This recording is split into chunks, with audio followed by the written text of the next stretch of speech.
Alrighty, everybody. I think we're live. I think we're good. Seems like everything's good. Hello, Canuck. Hello, Dynuck. Hello, Mech1164. Welcome, everybody, to the stream as we are about to get started. So let me start this off properly.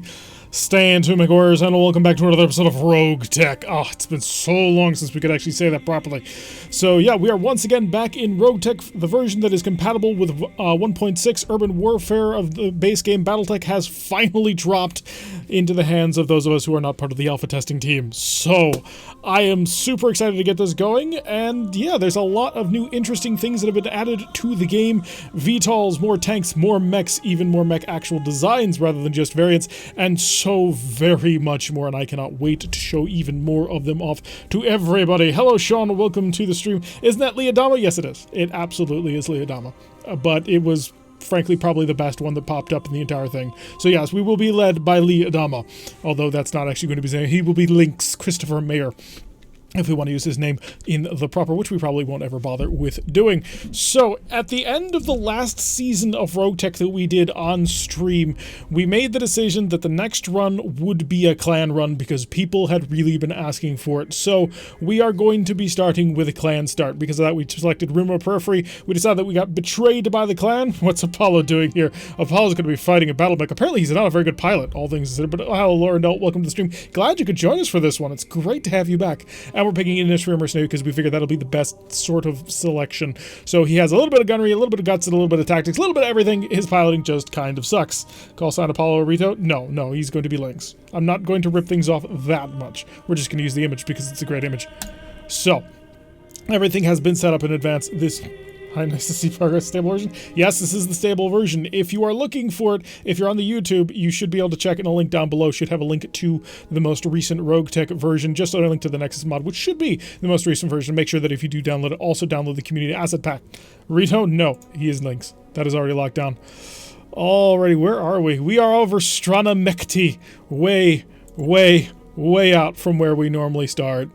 Just to give you an idea, and we'll start to introduce things. This is one of the heart and beating soul of RogueTech. Yes, there's the mech bay too, but the fact that you have access to every single location in all of BattleTech is one of the best parts. Normally, in every single other campaign that we've ever done, we started somewhere around here in Galatia for a mercenary start. This time, we're going to be starting way out here in clan space as we will be operating our brand new company. I'm not sure what we're going to call ourselves, but we got to come up with some sort of name at some point because Lynx's Marauders is not sticking. Let us then go. Oh, you may have noticed there's a couple of icons that are glitched because I decided not to reset the entire game just so that I could check out a few special things I wanted to get started immediately after my test game began. All right, so let's go and actually check out the thing that we all actually care about because this is a stream campaign. We're not going to waste time. Oh, we got a cougar. Oh, I love cougars. Cougars are so awesome. So yeah, because with the clans, we tend to have a little bit lighter mechs. We do have an interesting selection so far. Unfortunately, we did have a Locust 2C and a Commando 2C. So we have, first of all, a cougar. We also have an Arctic Cheetah, a Kit Fox D, which, if I'm not mistaken, is the maximum AMS model. Apollo's Vipers. We could do it. A Locust 2C that spins around. And a Commando 2C. Not exactly the most craziest start we've ever done, but let's actually take a look at these things and see what's actually going on. From Nexus, I got in folder. What? Okay. Nice to have you with us, Adam. Alright, so it is equipped with apparently 2 large pulse lasers. Oh, wow! They really went all out with this. So they've completely overhauled the UI itself, so you can now sort through specific items, flamers, PPCs, lasers. It used to be that it just had the 3 major categories, ballistic, missile, and energy. Oh, and also support. Well, that was a little bit too vague because we started adding in MRMs and LRMs and SRMs and Thunderbolts, and it just became a little bit of a mess. So now we have more direct setups for this. That's lovely. Autocannons, machine guns, etc. That's great. Lasers, PPCs, flamers. Oh, this is going to be wonderful. Ammunition sorted apparently in the same way. 8 autocannon, rack and ultra, LBX, that'll be cluster and normal shells, machine guns, I assume, and more, etc. Same thing for the missiles. And apparently there's laser ammunition, which I'm going to assume is for chemical lasers, engines and heat sinks, and overall equipment. So already they've done a fantastic job just improving the UI to make it easier to actually navigate things. From the last version of this one, that was actually becoming a pretty major problem when you had like 8 different laser manufacturers and all different kinds of medium lasers and VSPLs and pulse lasers. Anyway, it's much better. I'll probably do a little bit better of a more in-depth check when we actually start the game up proper in the normal. Oh god, that's a good mech. Yes, it is. 2 large pulse lasers early on. This is going to be amazing. So 2 large pulse lasers give us an accuracy bonus, which we're going to need because we're fighting clan mechs, as well as are fairly powerful. Heat efficiency on this sucker is going to be a 60 for 96, which we should be able to keep under control without too much trouble. Whole bunch of clan double heat sinks all around. Hello, Raider. Welcome to the stream. This is a pleasant surprise. Help you get through the pain. Well, I hope you're doing a little bit better. Man, with your biggest mech being a 35-tonner, you're going to have to make the most of every ton, even every quarter ton as you build mechs for a while. Hopefully, we'll be able to get our hands on some more heavily armored and armed equipment mechs. So, we have Pharaoh, we have Endo, we are an Omni-Mech, which allows us to swap things out more quickly, I believe. Minus 50% to repair time, to repair structure, plus 20% to repair for costs, and 50 stability threshold provided by the gyro. Allows rapid refitting, but have permanently affixed internals, so we can't change into this. Clan LRMs? Ah, yes, we have a pair of Clan LRM 10s. So this ought to be fairly good for being able to hunt down lighter mechs. I forget what the exact description of the Cougar Prime is, but clearly we are fully capable of handling most light, sprinty mechs. So this Cougar's going to be great. This will probably be the centerpiece of most of things, because I like Cougars anyway. Although I do honestly prefer Cougars when they have longer barrels for their lasers. I think those look better. Let's go to the salvage yard. Wait, what? Repairs will be expensive early game? Yeah, we're going to have to hopefully avoid taking all that much. We also have an Arctic Cheetah Prime. Let's go see what's exactly inside this thing. Omni slots are in 2. You can mount anything in them. Ah, yes, I didn't mention that. Where are Omni slots actually located as an icon? Are they not on the UI? They may not be. Energy, ballistic... Yeah, ballistic energy, missile, support. Omni slots are basically slots that have infinite space, so you can put them in all over the place. Canuck is installing as we speak. Excellent to hear. Everyone should be installing this game and playing it, although after the stream, if at all possible. Alright, so what is this sucker equipment? We're looking at a pair of ER medium lasers, a pair of flamers, has a Guardian ECM, and an active probe. So this is going to be our scout support mech. This will help us keep ourselves alive, not get hit too badly. We do have a pair of LRM-5s as well. Not super heavily equipped with weapons, it appears, unless I'm missing something here, but she is going to be a fantastic support mech, just in terms of finding the enemy with the active probe and protecting us from incoming fire with the Guardian ECM. We don't have any kind of, whatchamacallit, stealth armor on this thing, so it does hand out to everybody. Why not during? Well, if you can pay attention to the stream and play at the same time, more power to you. I'm not sure I could have quite that much capability. Siege the finale for Casper? No. There are several other episodes that I've recorded. Maybe Siegebreaker will be the last. But I did record a few more episodes, so we're going to have to go through them on this, which will be interesting. But yeah, the Casper Kaisha is coming to a close. Unfortunately, we weren't able to get the perfect version of the Urban Mech setup, but maybe if we run into it later on. Way too much LRM ammo on this one? 2 tons of it for just a pair of LRM-5s. Definitely, we could probably shed off of that, but we're going to save refitting for a little bit. Also looks very cold. That's just because, Sprogue, you are an incredibly toasty player. Sprogue here enjoys the finer things of hibachi cooking. Alright, let's come over here. We've got ourselves a Kit Fox Delta. So up the shoulder is showing me a whole bunch of AMS. Not sure if it's actually there. Whole bunch of ferrofibrous, LRMs, double heatsinks, ER medium laser clan. Where are your heavy weapons? LRM. Oh, this is an LRM-15 one. So I'm not seeing the AMS unless I'm blind, which happens on occasion. So is Casper. She led a strong company and made the best of the limited. Yes, she made the best of vanilla and did a very good job, basically breaking the game and cheating thanks to the headshot mechanics. Although in the end, she wasn't able to continue. So it looks like we've got a NARC launcher and a bunch of LRM-15s, so this mech definitely designed more as a long-range striker. The pair of LRM-15s is actually going to be really good for that. I'm a little disappointed that it's only got a single ER medium laser for sort of close-range combat, but I guess it doesn't need that. We can hold it back, especially with all this super light armor. 2 ERMLs and 2 LRM-5s for at least 10 double heatsinks. Well, it has to have 10 double heatsinks. That's a requirement. No mech can have less than 10 heatsinks. So even if they're not internal, they have to be external. Any lucky medium starting? Nope, they're all lights. You know you're more than ready to return to RogueTech. Of course I'm ready to return to RogueTech. Although it would have been nice to get the perfect version of the Urban Mech campaign. Will you stop switching back? Ah, whatever.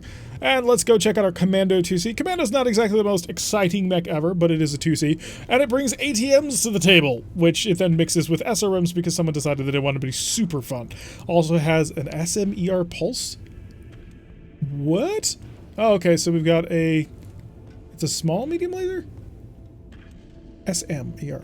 Technicians and Clan Wolf are interested in creating an improved pulse laser with extended range. Unlike their inner sphere counterparts, who simply pump more energy to the standard pulse laser, WolfTech's combine the best features of their pulse and extended rangers to create the ER pulse laser family.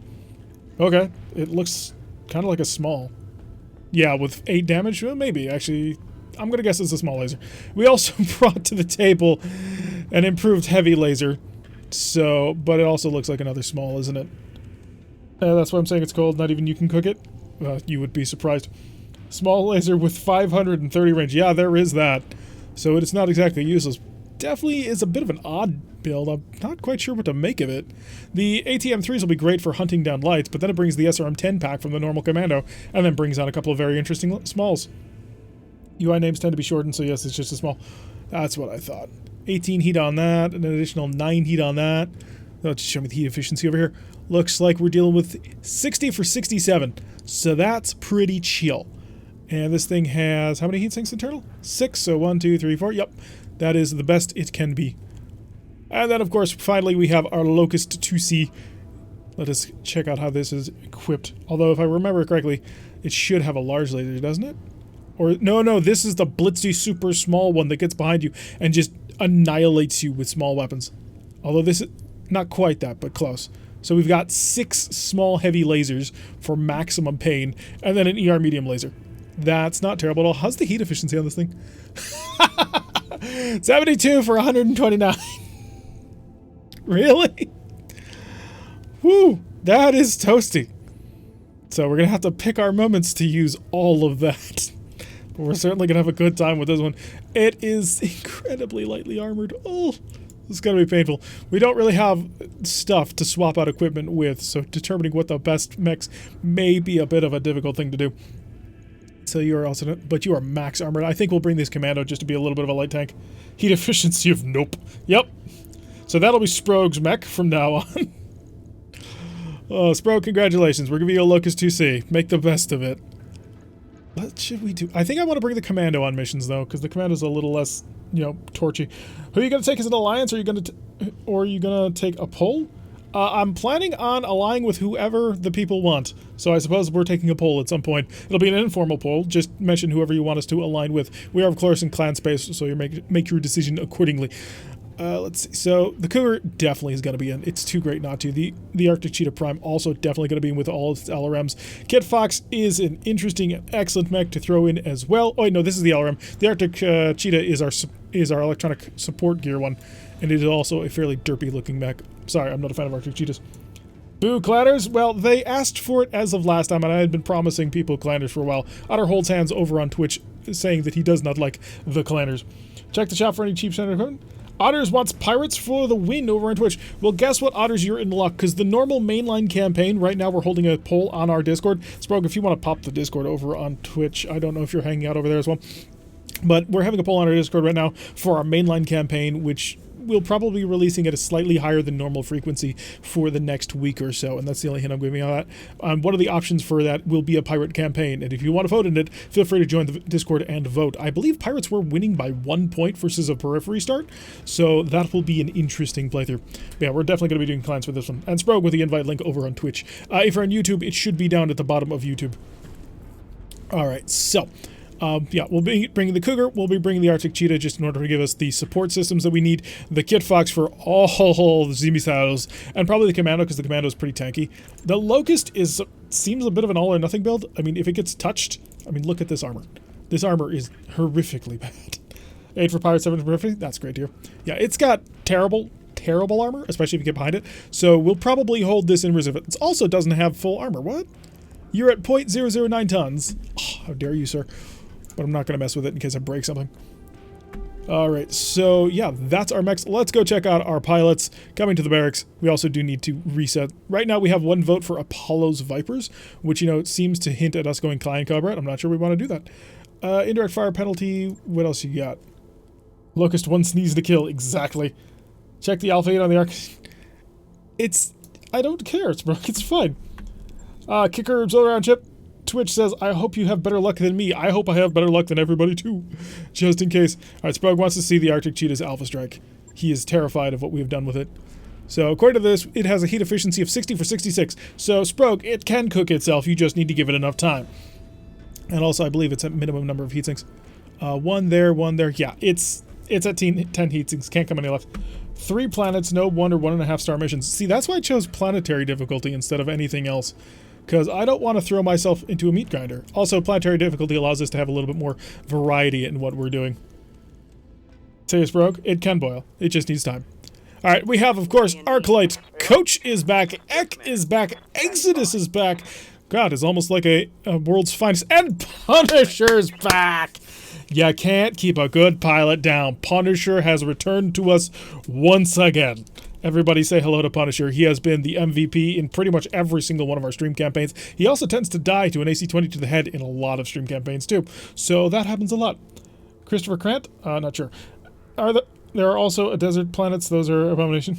Raider wants it. Oh, and T-Bone's at. This is practically like world's finest returns. Ek was a fairly solid pilot. Coach was a fairly fantastic pilot. Exodus was a monster in an energy-equipped enforcer. And then Punisher is a monster in anything that we can put him into ever. He walks up to people. He annihilates people. It's amazing and fun. And he's been in so many of our campaigns at this point. He is already slated. He's going down the gunnery path because that is what he does. Oh, wow. We have a lot of experience. He's also an ace pilot. So we're going to lock that in, I think. And we can get the next level of guts later. So he like to live life a little bit dangerously. Same too. Yep, it's the same pilot because I believe he's a Kickstarter pilot, isn't he? Training confirmed, Commander. Alright, so Punisher's down. He's going to get his standard gunner cavalry style. So shoot and scoot and lots of targets to shooting. Also, Lynx is the call sign to the Firestarter pilot in Mech Commander 1. So even his name brings back memories. So it's the Nostalgia Company. Booting up, let's hope it works. I hope it works for you as well. Alright, so we do need a couple of melee pilots. And I don't want Lynx to be one, because I like Lynx to be, you know, gunnery type. I like him to shoot multiple people in the face. Alright, and we'll do that. He will be slightly not as good as Punisher. So Punisher and Lynx are both going to be our gunnery piloting specialists. We then need to come up with something a little bit different for melee. And I think T-Bone can be a melee pilot. We're going to go and give him the Juggernaut ability, which braces him after melee and death from above. Also gives him +1 initiative and some injury resistance. Also, because he's going to be a melee pilot, we do need to give him a little bit of tactics. Give him a higher initiative so he can run up and punch you before you actually know what's going on and be fully braced whenever the counterattack comes in. Unless things have changed miraculously and amazingly, I think that'll be fine. We aren't going to need the tactician ability, so we probably are going to build him piloting as well, because he's going to need the melee. So really these 3 abilities, his gunnery won't be super important. Lock that down, and T-Bone is all set and ready to rock and roll. I know this is not optimal, you're not supposed to go set up everybody in advance, but we need at least starting lands. Although we don't really have a melee pilot, because we don't have a melee mech, because we're clanners. Should probably keep that in mind. T-Bone will be the odd one out. Service record of the pilot hides the goodies. Lyran, Solaris Gladiator, yeah, this is not quite accurate, because we're in clan space. Alright, we also are probably going to want Exodus and Ek. So I do need a Tactics Master. Just in order to keep things going quite well. Because I want to get Sensor Lock. Sensor Lock will be very powerful. The ability to strip away pips, especially when you're in clan space. Yeah, we want Sensor Lock. Probably not going to sacrifice gunnery too much more. Or guts, because we probably want to get the injury resistances up a little bit. Transistors are different now. Bookish. Ek is back again. So decreased XP for leveling tactics and increased for guts. Oh, I see what you're saying. Okay, so he's got to be tactics, just because it's going to be easier on him. And also we can give him some piloting. Actually, he kind of does need. He needs a level in guts just to keep him alive. But yeah, I think we'll be tactics there as well. So we'll pay attention to the quirks. Thank you for pointing that out. That's very important, actually. Service record. What do you got? What do you like to do? He's command experience. Bonus XP for every pilot in the Lance if a command pilot is present. Nice. Oh, we got to bring Jester everywhere. He's a merchant, so we get discounts for him. He's in the military, small bonus XP. He's a Lyran, which I don't think matters at all. No, it does not. He's a mech warrior, which gives him a moderate increase to XP. So we were going to want Jester in basically everything that we do from now on. So let's give him a little bit of guts to keep him alive. And then I think I want some gunnery. I think we're going to make him an all-rounder. Yeah, piloting for that. Now we need to give him tactics. Tactics Foundation bonus. Because we don't get anything special here, do we? Oh, it is an unsteadiness threshold. Yeah, we're going to take that. We don't want to accidentally trip over our own 2 feet and get killed. Alright, that should be 4 pilots. 1, 2, 3, and 4. So we got 4 pilots who are set and ready to go. Also, Ek is leveled up a bit. We'll level up the rest when we get a chance later on. Ship upgrades, we immediately need to sprint for the first level of, or the next level of Mech Bay, unless we already have it. Do we start with Mech Bay 2? No, we shouldn't. Yeah, we don't. So we're immediately going to sprint for Mech Bay 2, because Mech Bay 2, the ability to repair multiple mechs at the same time, is just too good. Now, in order to do that, we need to take power systems, which I think I'm just going to double check, because things may have changed. No, it needs repaired power conduits. So we're going to go grab repaired power conduits. It's the must-have, the must-buy, so that eventually we can get this. It gives us more battle mechs, plus tech points, and enables second repair bay. After that, we immediately then spring that over into, I believe it's automation, which enables second repair bay to work at 100% efficiency. This is the must-do path at the beginning of the game. There is no other way to play. I mean, I suppose you could try it, but you would not be having a great time. All right, let's go check to see what difficulty we're actually looking at on this planet. So, Sibiray, show me the actual map. And we'll go check out the store after this. I just want to see how we're doing. We're not hanging out at Strata Mechty, that's for gosh darn sure. We need to leave. 2 skull mission, 5... Yeah, we're going to have to see what we can find. 1.5 would be great. We could move to Foster. It's Clan Coyote territory. I'm not sure which clan we want to join with. Sprague has already made his ideas known. He would like us... Yeah, we're not going to Hellgate. It's too far of a distance. Sprague has made it known that he would like us to play as Clan Cloud Cobra. Hello, Kickerbs. Welcome to the... He got my luck. I don't think it's that bad. We're doing okay. There's a bunch of bad planets, but there's also a couple of interesting ones. Going to Huntress might be a good, viable second one. So, Marshall or Foster seems like a good idea. Clan Coyote or Clan Steel Viper. So, agriculture, alien vegetation, aquaculture, battlefield, Comstar presence, dominant fungus, former Starlink presence, geothermal, there's a lot of stuff. Oh, it's an ice world. I like this place immediately. And as a pirate presence, if in case we want to go mess with people. You, on the other hand, have a dense cloud layer. What kind of world are you? Hallucinatory vegetation and moons. Yeah, we want to avoid moons for a bit, so I think we're going to come over here. But first, we're going to check out the shop. But Marshall will be our goal to head towards. Sprague wants Clan Cloud Cobra. Well, what about Clan Steel Viper, Sprague? Seems like Apollo's Viper sounds like a Clan Steel Viper setup. All right, let's go check the store so we can see if we can buy anything. If we want to buy anything, of course. And then we do, of course, need to change this at some point. All right, ballistic gear we're probably not going to use. I don't think I have many ballistic... We have Hyper Assault Gas ammo. So we've got AC5s and 10s, and then a whole ton of ammunition. Energy weapons, ERPPCs, which are lovely, but it's incredibly expensive, and I don't feel like spending half of my entire income, especially since that's going to be nearly a monthly payment. PPCs are fairly cheap. LRMs 5 through 20 for all the additional missiles. AMS, jump jets, more engine cores for whatever you happen to need them by. Engine core 390 for assault mechs. And FCS indirect might actually be useful. It would cost us 1 million, so not that useful. Gut support A. Modifier +1 to guts allows exceeding maximum level. Really? Now that seems interesting. And stealth armor. I did find that an armor cowl with ++ in your first shop couldn't ignore it. And tandem SRM ammo? You think it's that important? 4 damage directly, -4 dealt directly to internals, but -4 short-range missile damage. Short-range missile ammo, 50 shots. It is fairly cheap. We'll grab it. Tandem ammo, just for you, Dunnock.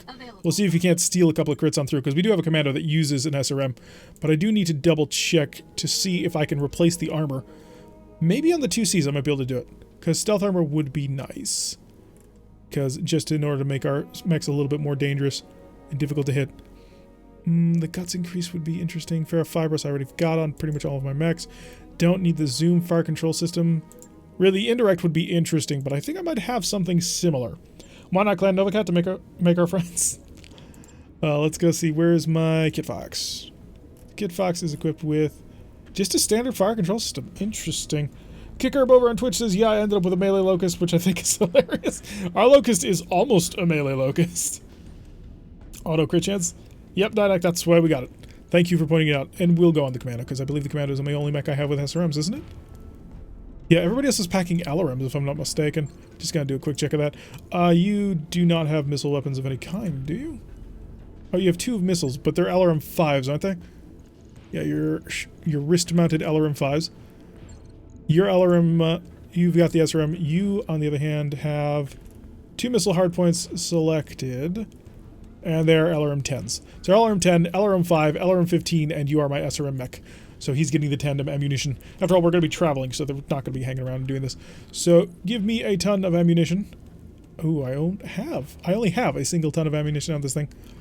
That is a little bit painful. Ammo! Show me.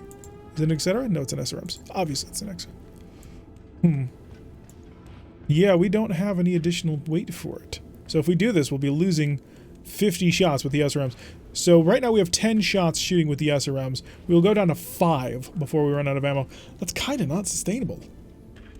I mean, it's an interesting amount of alpha strike for the auto crit chance, but unless I'm willing to drop a support weapon, which we might be willing to do. I think we can drop this. Small pulse.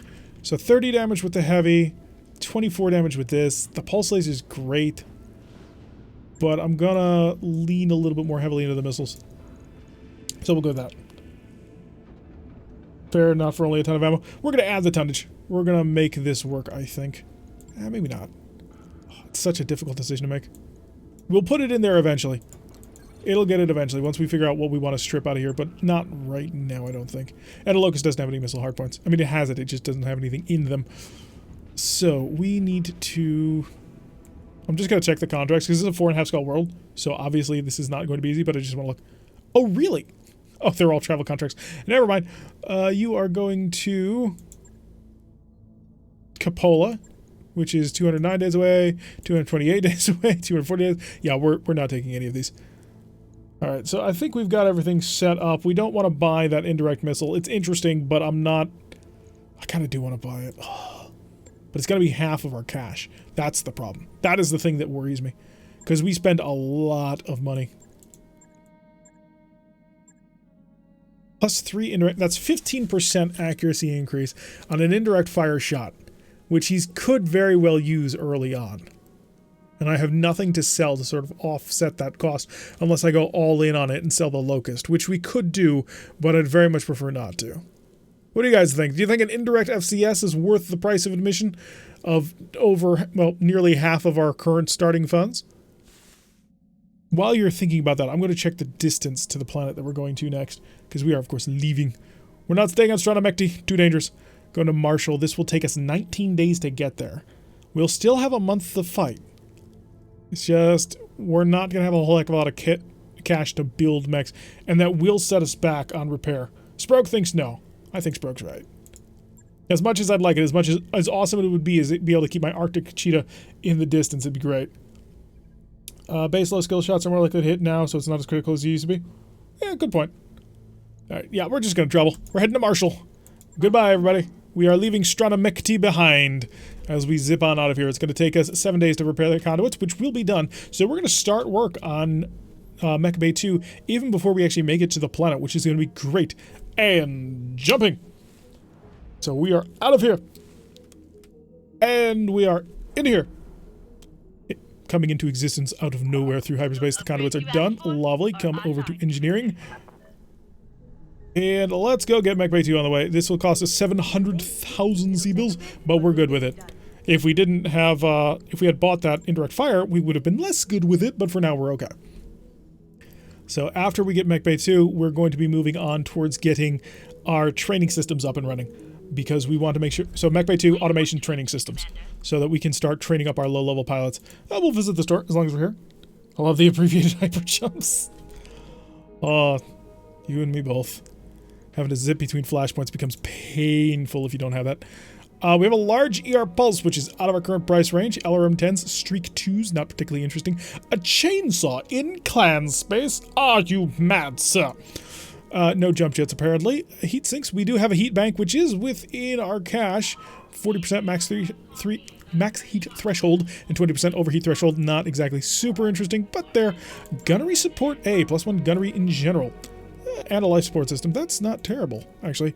And another stealth system. It's a cheap stealth system, too. Slick Suite. Oh, Slick Suite. Give me Slick Suites.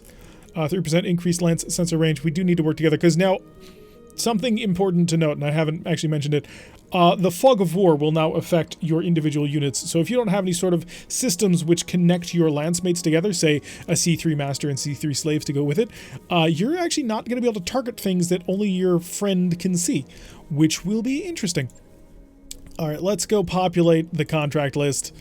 So we need to wait for it to connect to Merc HQ, although it seemed, yes, it is much faster than it is in the base game.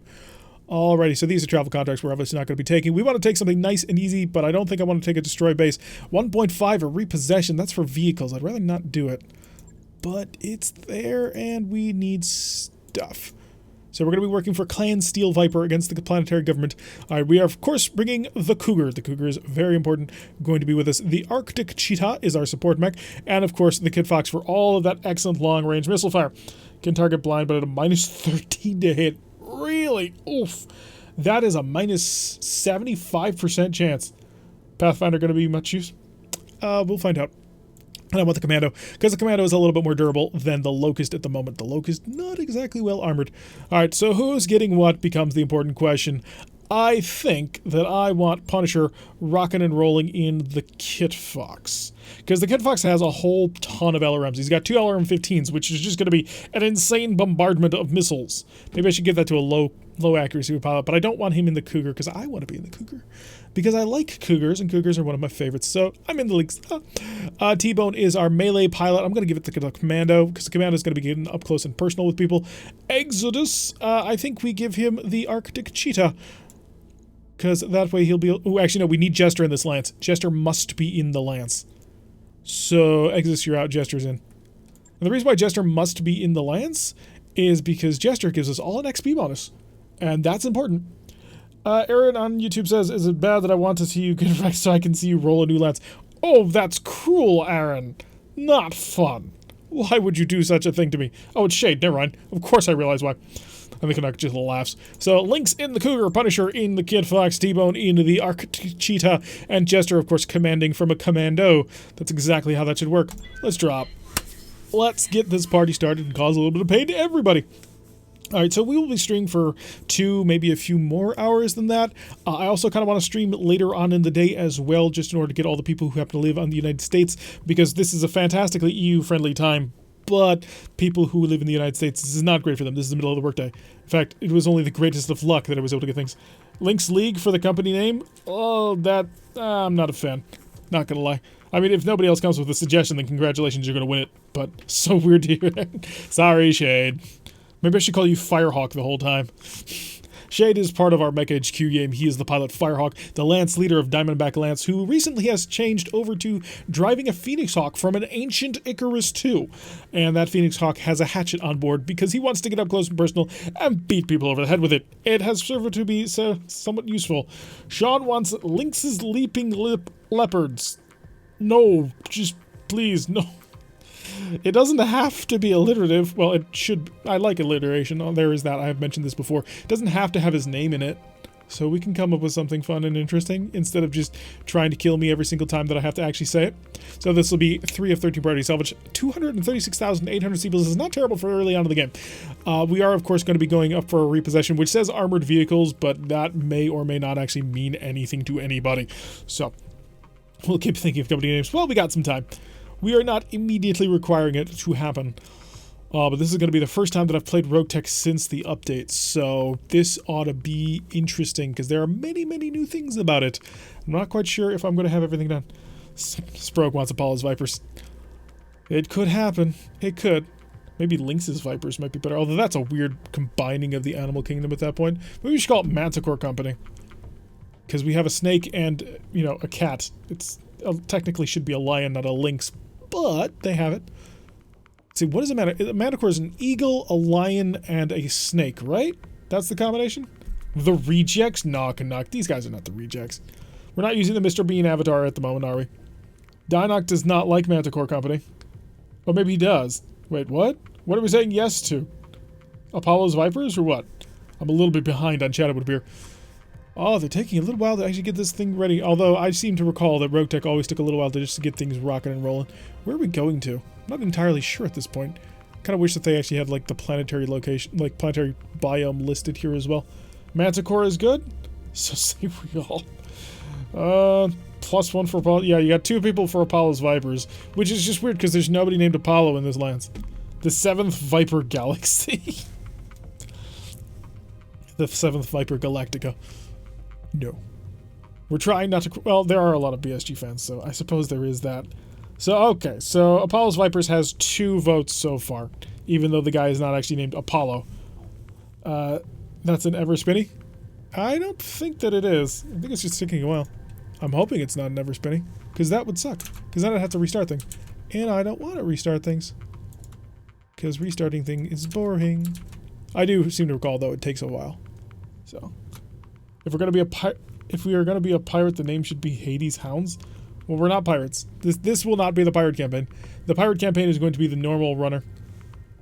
Have I seriously run into an ever spinning the first time I brought this thing out? I'm really hoping not. Galaxy does not equal Galactica. Close enough. They're almost the same. You just need to swap out several letters.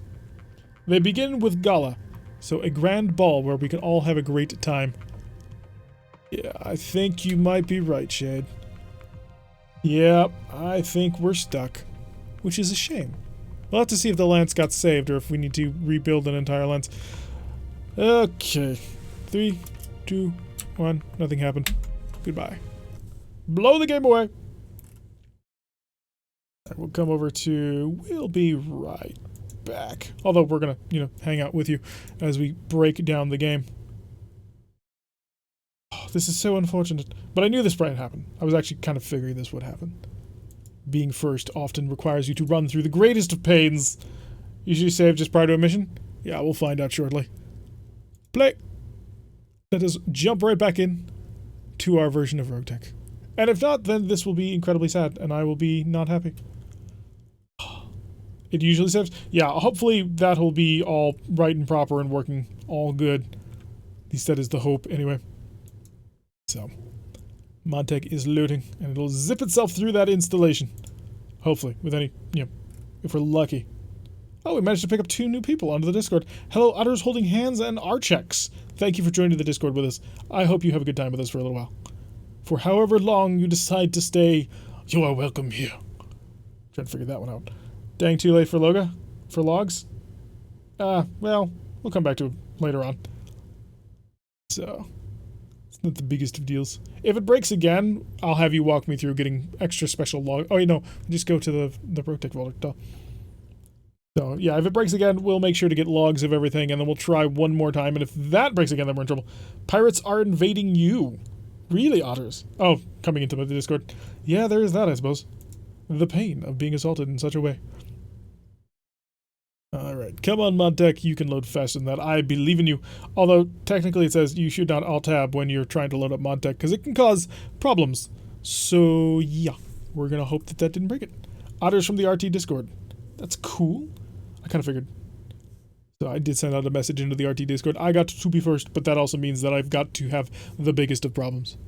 So hopefully we'll have it all sorted out. It might have been imprudent of me to try and leap in so soon, especially after being vanilla for so long.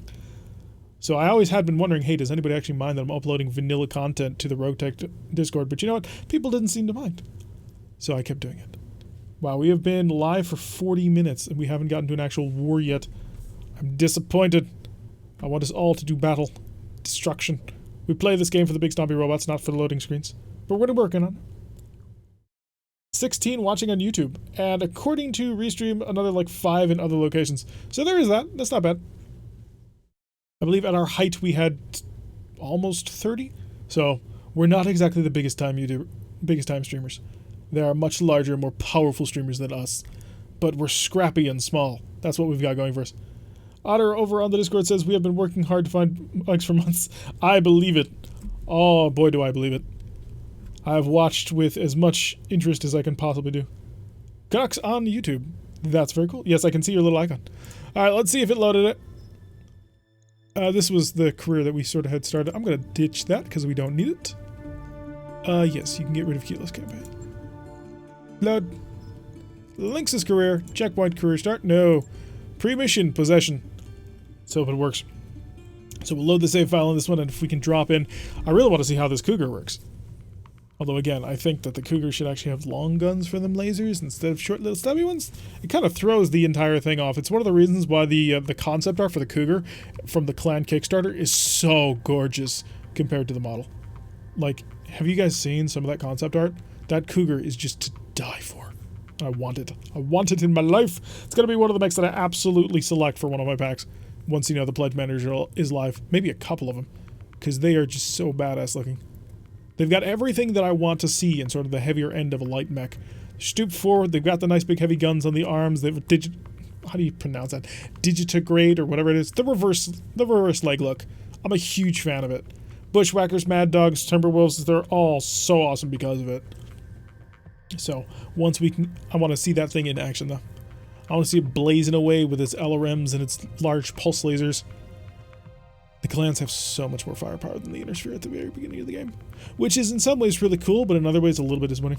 Anyone here kickstarted Battletech, says Canuck? I did. I absolutely did. I jumped on it towards the end just to make sure that it would get most of the goals, but I looked at it when it first came. I was like, I'm going to be joining this. I just don't know at what point. So, they made it to over $2.5 million. It's really, really hard not to say C-bills every single time I say that, too. So, with that, we're going to be getting quite a few mechs in most of the packs. So, the one thing I am disappointed about the Kickstarter is the 4 special pilots that came at the end, that being Natasha Kerensky, Jamie Wolf, Carlisle, and Aiden Pride. Aiden Pride is going to be modeled in a Timberwolf, which makes no sense.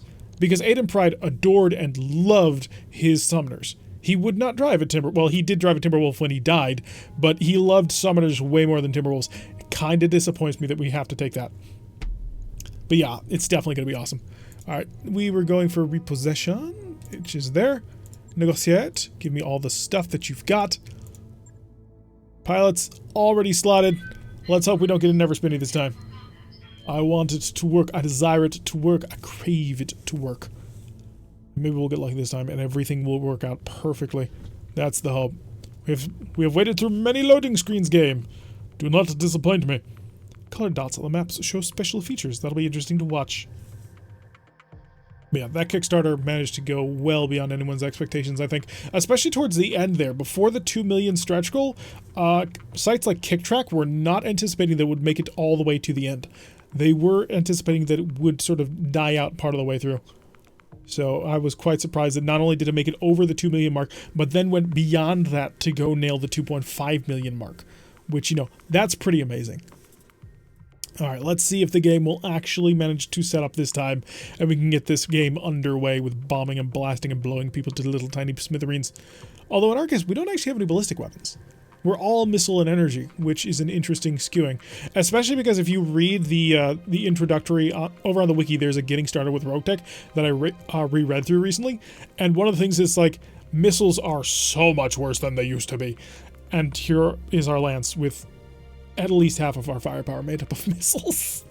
So we're going to have to overcome that as best as we can. So with any luck, we will actually be able to just flood them with fire, or the enemy came completely unprepared, and we're able to annihilate them just with continual missile volleys. Alrighty, there it goes. Let's begin the mission. First mission of RogueTech. Let's see if it crashes. It doesn't appear to have crashed yet. Oh, this is why it took forever. We're loading into a city. Oh, this is the best. Not only is our first mission going to be with some fairly awesome mechs, we're loading into the middle of a city. I am just, could not possibly be more psyched. Oh, and it's really smooth too. Alright, let's go take a look at them, how they look in person. Hi everybody. Here, a commando up front, cougar over to the side. Oh, there's the Arctic cheetah, and in back comes the... He looks like he's got a pair of boxing gloves on. He's just gonna slug people to death, which is ironic because he could not want to be further away from the enemy. Alright, T-Bone, let's get you underway. So we're going to be rushing along on the roads for the faster travel, heading towards the forest, although being in cover is not as good. Missiles are crazy powerful in vanilla Battletech, especially SRMs. Absolutely they are. Running through the city in an Arctic cheetah. Alrighty, he has nothing on his sensors. Even his enhanced power sensors. So he will now go guarded. Jester, you're up. See if you can keep up. Oh, he can more than keep up. He's going to be our full-on front scout. ACM protected. Working together. Teamwork making the dream work to stay hidden. Still no sight of the enemy. We probably have to engage them first. Kid Fox can also just move like the wind. It's beautiful. Clan mech, so quick. And in cover. Which he's locked on. Gotta remember that I've got to get back into the habit of selecting done with turn. Alrighty. And finally, Link Sadama. He will come on forward. Settle yourself right there. There we go. Alright, so we are all set with our first move. Let's see what we got. Is the enemy going to answer? The enemy's going to think about it and they're going to start moving. with their rapid counter-strike moving in our direction. Destroy enemy vehicles. A little bit disappointing of an objective, I'm completely honest. We have identified the enemy. Excellent. So luckily, we managed to run to the reinforcements before we actually got the stuff. Is that because of the active probe, or we actually see him? Because we see a commando. Link's got AMS on his mech. Let's go find out. Lynx, do you have AMS? You do not. Punisher, do you have AMS? You do not. T-Bone. No. And Jester. No, we're not packing AMS. We are all in on the assault. No jump jets? It does not look that way. Oh, T-Bone's got it on the Arctic Cheetah. Should we desire it? And I'm not sure about you. Do you have jump jets? You probably don't, because you're a commando, and commandos are normally landbound anyway. Alright, I would like to get in on him. Punisher! What you're going to do is you're going to start maneuvering around. You're going to start bombarding him from maximum range. I don't know what your accuracy is going to be like, but we are going to take a look.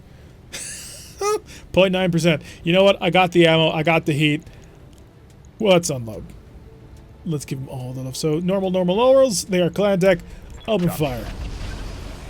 So, long-range missile strikes. It is lagging a little bit. Just pouring the fire on. The commando knows we're here now. Little diamond over the mech. Oh, so they now actually show the mechs instead of just the diamond pips? Oh, that's cool. These overpowered clan mechs have so many weapons. Yes, Disco Caddy. They absolutely do. Disco Caddy in the house. But we're going to make the most of it. Let's go sprinting. We want to get somewhat close to him so that we can engage him next turn. We have almost made it to the zone. Enemy operations. What do they got for me? What are they going to come bring in my direction? Bring me no trouble, fool. Oh yeah, AMS, I forgot about that. The Battletech equivalent of Starfleet Command AMDs. Oh, AMDs, though, are crazy. Okay, I want to kind of swing away from these vehicles because I don't want to worry about it. I do want to take these mechs as best as we can. So once the AI figures out how it wants to deploy its mechs against me, I think it's moving the vehicles up. Oh, we got sensor pings over here. Anything that we see, or not really? Yeah, it used to be that they would just be diamonds and it would kind of give you some information, but if it's going to show the mechs and the diamonds now, that's pretty cool. Although that might purely be a result of the fact that the Arctic Cheetah is currently equipped with a active probe, a fairly good one too. It is the super support. Alrighty, let's bring the Lynx around. So we'll have Cougar. He can engage. Ooh, we have a target as well. We have identified a Drillson. Drillsons are not things I quite want to engage just at the moment. They're quite fast and maneuverable and dangerous. Do I actually see any sort of hit chance? No, not really. I don't really want to engage it just yet. I want to pull away from it. But I also don't want to pull all the people behind. T-Bone, it's time to move your Arctic Cheetah. We're going to get you on the run. You will provide some long-range fire support as well. ECM protection. 8.5, we have identified a Stinger. Interesting. As well as a Wolverine. Uh-oh. Is it a Wolverine 2C? No, it's not. Why are clanners using a Wolverine? This is not okay. I think I want to fire at the Stinger, honestly. Fire at the Stinger. It's a better accuracy. It's a light mech. If we get a couple of hits, we might cause some fun damage. Unfortunately, it did not happen. I may need some more time in the simulator. Yes, you do. But then again, you're all starting pilots, so you know what? I'm not going to hold it against you. Oh, wrong button. That's the button. I want to spin the map. Spinning the map dizzily. Keep everybody on their toes. Next turn, we will be able to engage these guys directly. Commando, no. We do have a slightly better shot on the Stinger. Unload, because it doesn't cost us any heat, so we may as well use it. Hey, we got 2 hits! Alright, first damage was chip damage of 2 LRM strikes, 2 an enemy Stinger. That will go down in the history books as our first actual hit. And the Kid Fox. The Kid Fox can just unload on people. That's gonna be fun. Oh, that's good. I could actually get a direct line of sight. Now I want pizza. I saw a business called Pizza Place. Let's sprint on in. Let's be aggressive, because this Kid Fox is... Okay, not very well armored. I take that back. Let's not be super aggressive with this Kid Fox. I don't want it to die. Indirect fire. Commando, no thank you. But the Stinger, yes. Flood him with more fire. With a lot of missiles. Another hit, 2 hits, 3 hits. 4 hits in total, so 7 hits of 3 damage. He's taking 21 damage in total. It's pizza time. Long range incoming missile fire. I don't think it managed to hit anything. So, good job, Arctic Cheetah, keeping us well protected. T-Bone. T-Bone, can you actually... Have I blocked you? I have. Okay, let's get the... Oh, no, I don't want the Arctic Cheetah moving forward. What am I saying? T-Bone, reserve. Let the enemy move. We'll pop up with everybody else. It'll be great. It'll be great. It'll be dangerous. It'll be effective. It's the goal anyway. That Wolverine. It's a 1R. Is that old tech? I think 1R might be ancient tech. Not ancient, but definitely older. Gestar with your commando. Swing around the corner and engage. It's gonna be beautiful. Actually, maybe we should sprint. Get some extra evasion. Although I'm only seeing 1 pip of evasion generated. Don't know if that's real or not. We're about to find out. So, how much did you stack on that? You stacked 4. Okay, so that helps us by 20%. Hi, buddy. I can see you. I can also see you, but you are 2 missiles, 2 energy, and a ballistic. Yeah, this might be an older Star Wolverine. You're 2 ballistics. Wow. Who crammed 2 ballistics onto... Oh, they're machine guns, aren't they? Structure exposed. He's taking some damage as the pulse laser managed to tear out 2 of his heat sinks. The Stinger is in trouble, and the pilot's feeling the heat. So we already have quite a bit of firepower going down on him. Enemy turn. What are they going to roll with us? I'm really worried about that. Links. Fire support required. I'd like to get you up here. Oh, that's a blocked line of sight, so I'll sprint you to give you a direct one. To make sure that you can hit everything with the utmost of accuracy. So slipping off over to the side. Oh, look at that. The large pulse lasers. They do not care for your puny maneuverability defenses. Die. Okay, he missed 1 shot, but that's okay. And the armor has been destroyed. Ouch, -7 initiative. A whole ton of heat sinks just gone. This Stinger is in trouble already. Oh yeah, half the mech just isn't there anymore. And the pilot is a little bit stressed at the moment. Sad to see these light mechs evasion tank. Oh, damn, we got nailed. Commando already took a 40 damage hit right to the face. So that arm is getting a little bit dented. T-Bone, come on forward. I want some long-range fire support. Give me some support, man. Your hair is done very beautifully today. Thank you, man. I'll really work on it.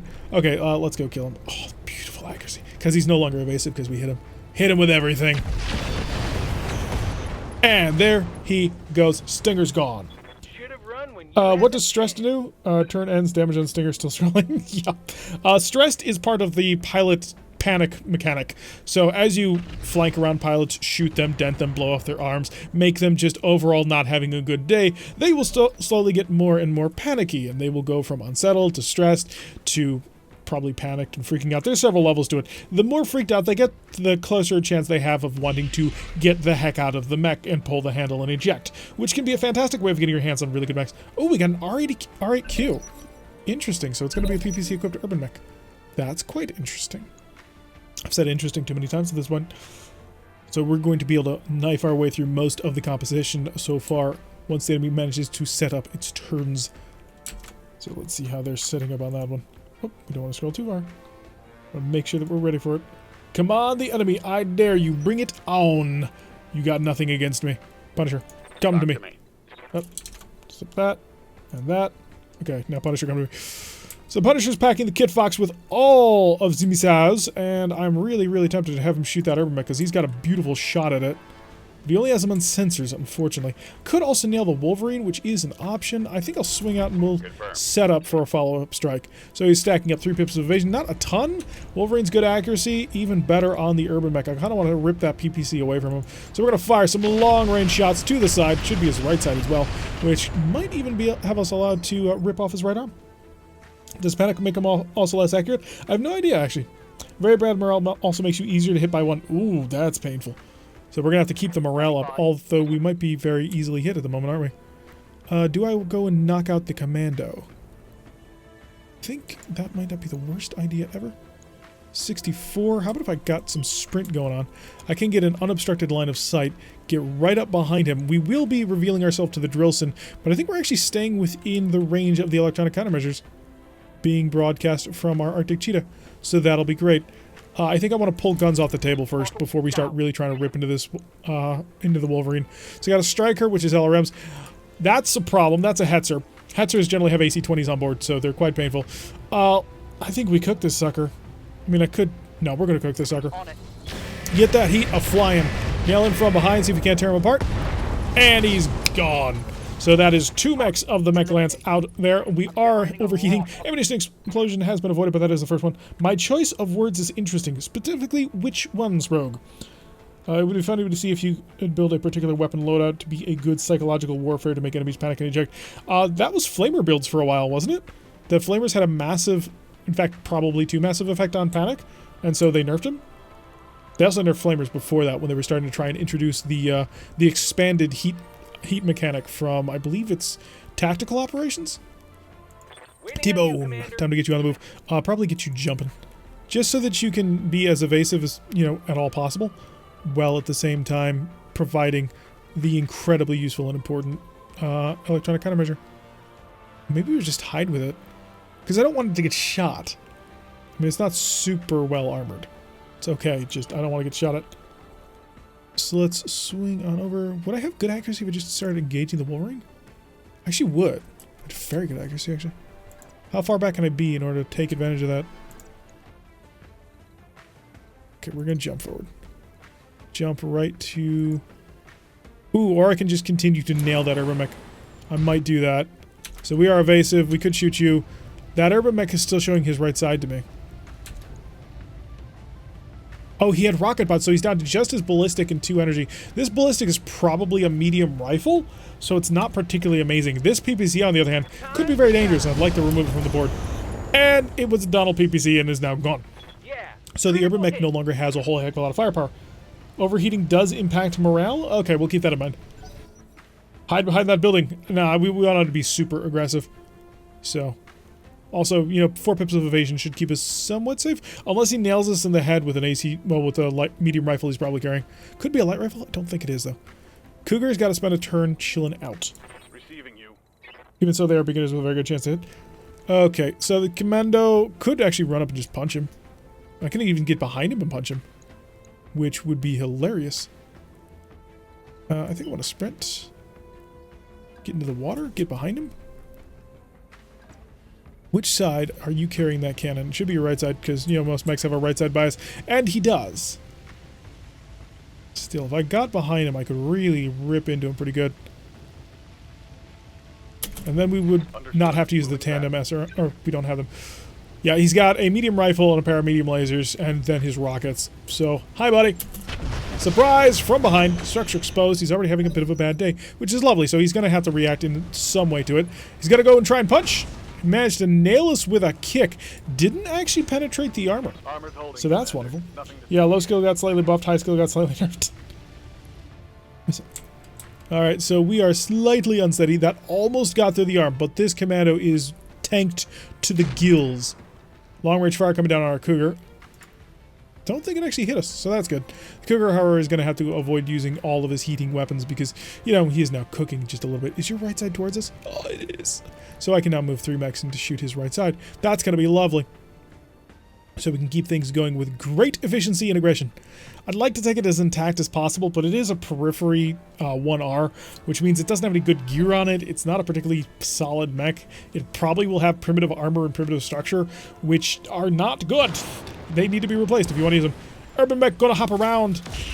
You have another one? Really? Okay. I thought I was done with you. Apparently off. He still has his PPC. I thought we blew it up. He has 3 energy weapons. There's 1 PPC that's not dead. Where's your other 2?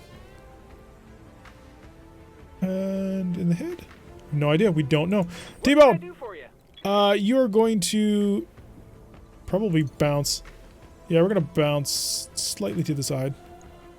Nah, maybe not quite that much. I would like to keep the accurate shot going in. But I also want to take advantage of as much damage as I can dish out to him as possible. That should be enough for a standard. Oh, and that'll give me beautiful accuracy. Run on over here. I'm going to ignore him because I think he critted his PPC to death. And we're going to focus on the Wolverine now, although he is starting to get quite painfully damaged. So let's open fire. Nail his side. Got quite a few hits. And the heat. Wasn't a lot of heat, but some of it. So we're already getting some work done on him. So how is your right arm doing? We're working on it. In fact, the commando can probably get around behind him again and just blast him once again. If we're lucky, the commando won't actually get hit by another punch, because that was painful. Clanners should not be punching, them's the rules, but maybe these guys are pirates of some description. They're technically planetary government, so. How can I help? You're going to get your Kit Fox in range to just nuke him with all the long-range weapons. Hi, buddy. Have fun. Looks like we got a laser hit in there. And a whole bunch of additional missiles blasting all over the place. I don't think we're hitting our mech as well. Was the Wolverine unsteady? Almost looked like it was unsteady there. Not quite, but it's about to be. Yes, Commander. Jester, you're going to swing on over. And I'd like to get you into the heat degen, or whatever it is. That way I can just... That's what we wanted. Oh, that'll be beautiful. That will be beyond beautiful. And if I offensive push, how bad does my accuracy get? Really bad. So we're not going to do that. We're just going to leave it up to fate and let the gods decide. Blast them from the back once again. Rocket crits, but they already exploded. Yeah, so they're not useful at all. He's lost all of his evasion, and he's become a little bit unsettled. Hopefully he's not up next. I'd like to get the Cougar involved. Probably not going to be able to knock him over, but he's going to have a bad day. With any luck with us. Although getting that angle... Nope, he's going to punch again. Not my left arm! Oh, structure exposed. What did he expose? That is what I care about. The leg on the commando. Is there anything interesting in the leg? No, nothing. Okay. Lynx! I need you to get on the move. And you're not going to get a shot on him, unfortunately. Not unless I've got a more creative way to get to him, which I don't. So we're going to zip on right here. Not going to be able to see him, but we do need to chill a little bit, so... Ooh, no, this is just going to have to be a wait round. So we're just going to hold off, chill back under the level so we don't have to worry about things. So this mech will be aggressive again next turn. Don't have to worry about his ammunition explosion. Drillson's starting to head our way, firing at the commando. Commando was not all that evasive, but then again, we didn't move all that far. I would like to get behind this guy again, because he's got to be dying. Hetzer! Oh, we got to stay away from the Hetzer. How much armor you got left? We're starting to work you down a little bit. Unfortunately, we managed to nail his torso pretty hard in the place where he didn't have any weapons anymore. Urban Mech gonna keep on bouncing. Opening fire on the commando, managed to miss again. I don't know where he's getting that PPC from. We've managed to crit that PPC several times. Although the Urban Mech is just this side of falling over. T-Bone! Let's have some pain going down. We do, of course, need to continue to barrage and bombard that side. So that's exactly what we're going to do. Keep relatively close. Keep on cooking it. Keep him an unhappy camper, and... Is he dead? He had an XL engine? Or something. He's gone. So we've managed to take out the Wolverine, and I don't think we took him out by taking out the center torso. So that's great. Kit Fox, I will sprint you a little bit. Oh no, I blocked myself out. That is unfortunate. Because I would like to get a direct line of sight on that Urban Mech, so I can get extra accuracy. Does not look like that's going to happen. Oh, I can get a direct line of sight there. And we'll do it. It's not going to be great, but all I got to do is nick him once, and that'll make him unsteady. We are going to look at an overheat, but I don't think I want to do that right now, so let's shut off the ER medium laser, and we'll just barrage him with more missiles. Because all I need to do is make him a little bit unsteady. And there he is, he's lost his evasion. Hopefully we get to move before him. Oh no, we've already all gone. More missiles coming in on the commando. Commando will be an option, and that'll be about it. So let's move up in close. Lynx is up. Okay, so Lynx is up. Get in the water. Get in the water, Lynx. That way we can chill and fire everything. And I'm really stunned that I am at point blank range and these LRMs are still going to just work fire. Large pulses! As well as all the missiles you can bring. And there he goes. Looks like 100% enemy mechs have been annihilated. Alright, so the Lance is doing a great job. And if we can avoid taking any more damage with Jester's Commando to this leg, because this leg hasn't actually taken any structure damage yet, we will be back online in relatively short order. Okay, so that Hetzer needs to die. In order for that Hetzer to die, I've got to do several things. Do I have any equipment on this? I do not. Clan LRMs are great. Yes, they are. They have demonstrated to be very, very effective. Okay, let's go full power on this one. I'm going to throw everything I've got at this Hetzer. Hi, buddy. He's got a single ballistic, which we all knew he was going to have. Fire everything you got. Make him hurt. Ooh, seeing lots of good damage on that one, as well as the pulse shots. So the Hetzer has been dented already. Your mechs are playing Decorative Fountain. But aren't they just so beautiful? Well, the Cougar is, at least. The Kit Fox too. And the Commando avoiding most of that fire. I probably shouldn't have said, hey, I need to avoid damage on it, and then put him right in front of a Hetzer. That seemed like a slightly bad idea. T-Bone! Yes, it is mandatory and in my contract that I must say T-Bone! Like that every single time. Oh, it's getting old already. Let's open fire. Oh, we're going to have beautiful, beautiful accuracy. Cut through that armor as best as you can. Target acquired. It'll be easier for other people to touch. Punisher, like you. with your LRMs. Where's this Kit Fox? That's going to be a direct line of sight with terrible accuracy. I don't know if I just ran to get as close as I could. Stacking on all the bad accuracies. No. No, we must walk. Direct line of sight. I see it. It's right there. It's going to be a 16%. Roger that. Not great, obviously, but you know what? We can keep the fire going. Roger that. I was hoping to cut through his forward armor just a little bit easier. They're only a Hetzer. He's not a Saladin, but no. This could get painful in very short order. Lynx, can you get a shot? No, well, you could if I cooked you. But your accuracy is so terrible. Why is it so terrible? No, it doesn't matter. Jester, is it worth trying to walk up and stomp on you? Maybe. I mean, we don't deal double damage, so there is that. So this is your left or right side? Your right side, which, if I get to here, I'm looking at it. I'm just viewed by a Drillson, which could hurt, but I need this Hetzer dead. Target everything you've got, maximum accuracy, blast away. Structure exposed, and vehicle gone. Oh god, he had a thumper. Jeez. So not only did he have a big old cannon in that thing, he brought an artillery gun in that thing. Alright, let's get you sprinted along. You will have a target with your LRMs, but I probably won't shoot unless it's a really good shot. It's really not a good shot. I'd rather chill. You can get that heat away on that Cougar so I can keep using the large pulse lasers. So we dealt with the Drillson. Well, not the Drillson, the Hetzer. The next is the Drillson. Dancing in front. Okay, Adam, why are you putting your most damaged mechs in front? You're going to lose it. Because he was the one who could get there in first and in time. So he's aggressive, moving forward, and able to cause more damage, which will knock out the vehicles before they can actually do anything to me. So the Drillson might cause a bit of pain, but sometimes the accuracy preview doesn't take into account POV from the location. Yeah, but it gives you an idea. So we keep that in mind. Kid Fox has fallen behind a little bit, which is a little bit disappointing. I need that sucker to be somewhat up with me so I can use my clan LRMs just a little bit more effectively. After all, we don't want all hell to break. Sprogue with the thumper love. Alright, are we back up to... No, we're still moving down through the bottom as we get all of their vehicles on the roll, because we are a little bit more nimble than air. So clan mechs, not exactly great melee mechs for the first part, and for the second part, RogueTech does not have the double damage to vehicles mechanic anymore.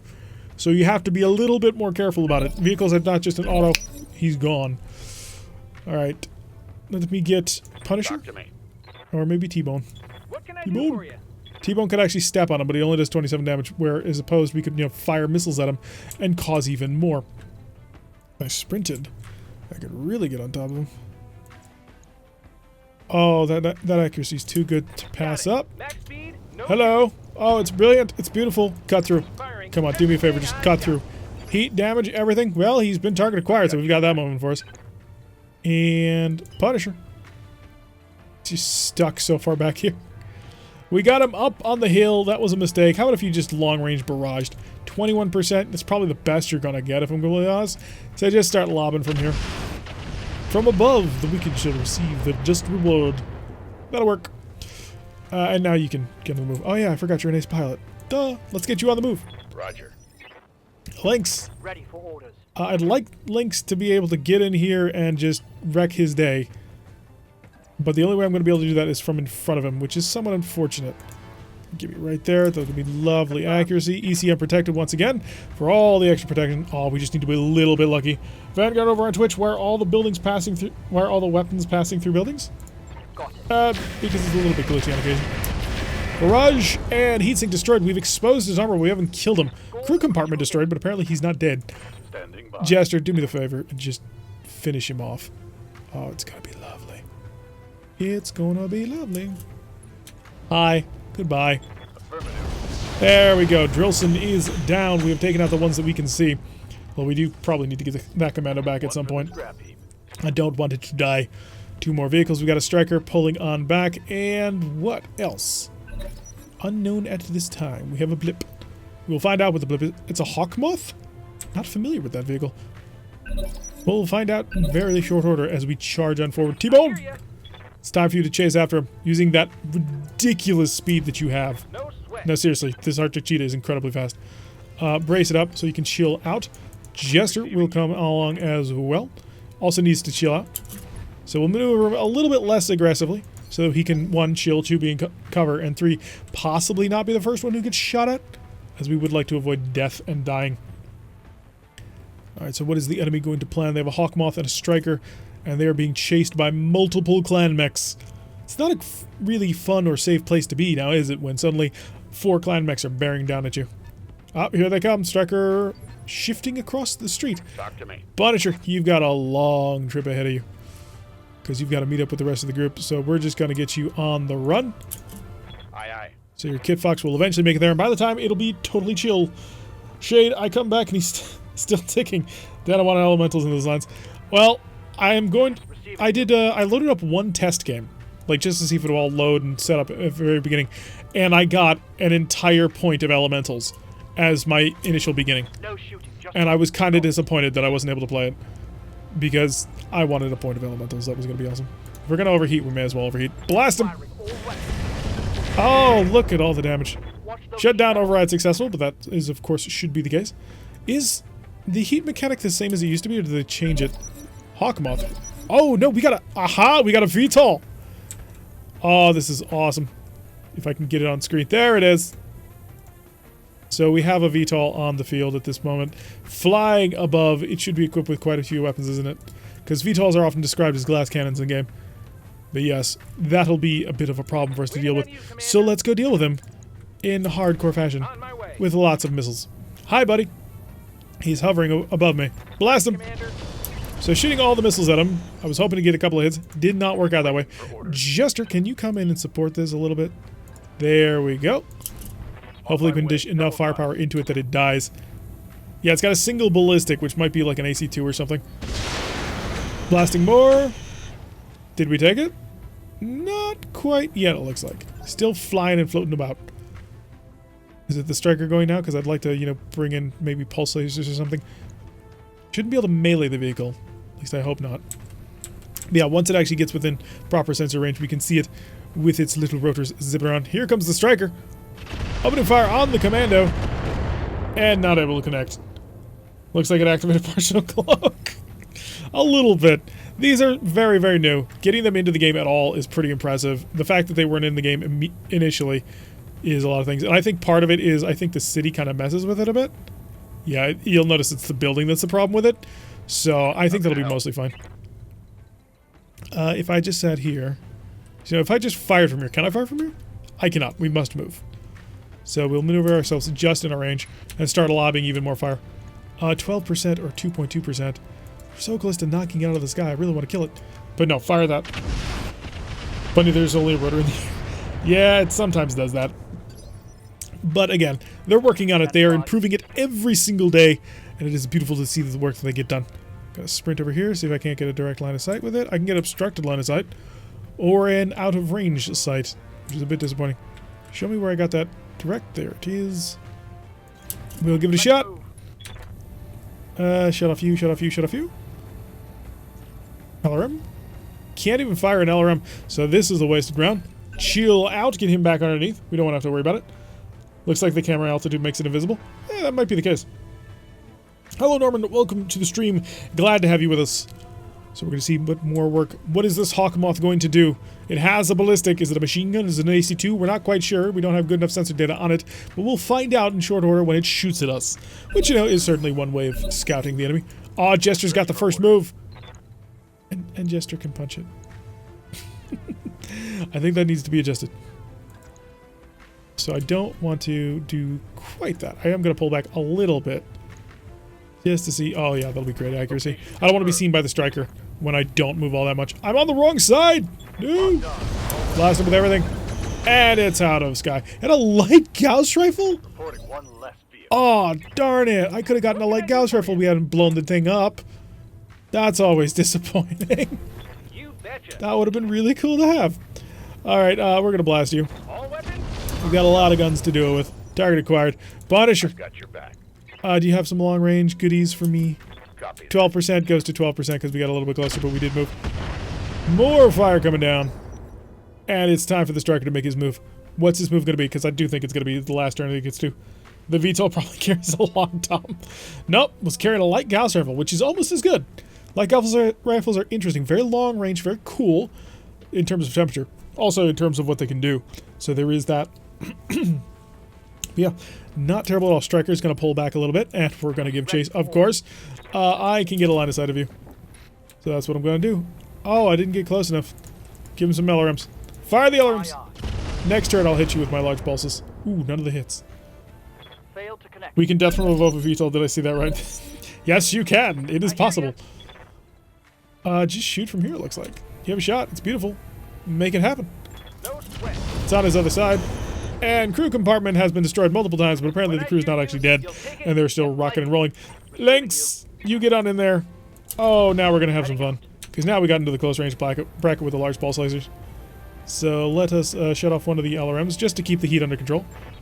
And hit him with all of it. There we go. Vehicles have been taken care of. RogueTech Project B, absolutely. We are in the most recent version of RogueTech. And we have taken out our first mission. Successful all around. Butts have been kicked, names have been taken, and now, for the best part of every single game of Battletech, regardless if it's RogueTech or vanilla, the Salvage.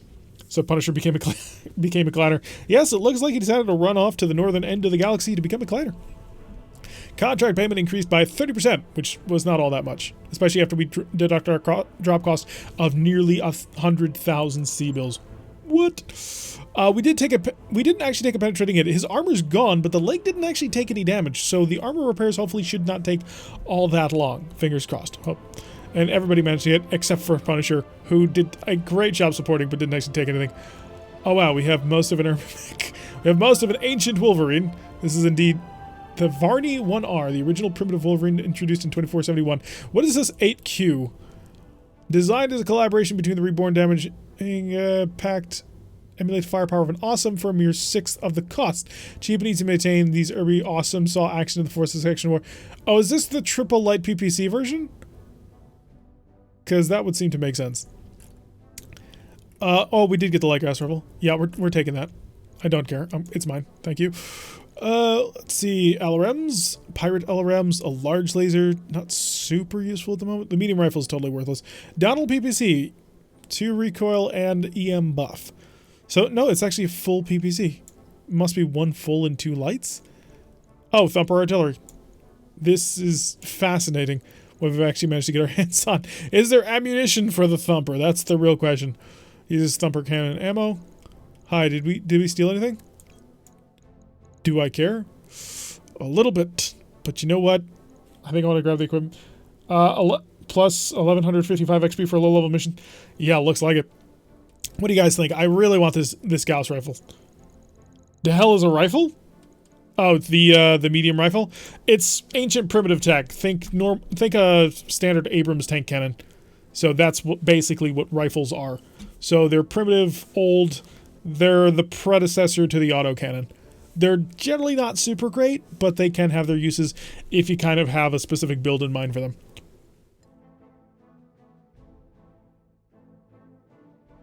Pardon me. Alright, so do we want a mech part, though?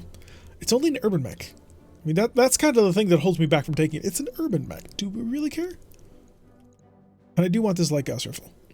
Because it only weighs 12 tons, but deals 50 damage. For a ballistic, that's good. And ammunition doesn't explode. The gun will explode, but the ammunition won't. So, I think that's what I want to do. I don't have a ballistic carrying mech, though. But I want to just have it. I'll take all ballistic weapons, and I don't have a ballistic carrying mech. Yeah, pull out the Thumper. We don't need it. Go for weapons? No, I gotta grab a targeting system. Just saw it.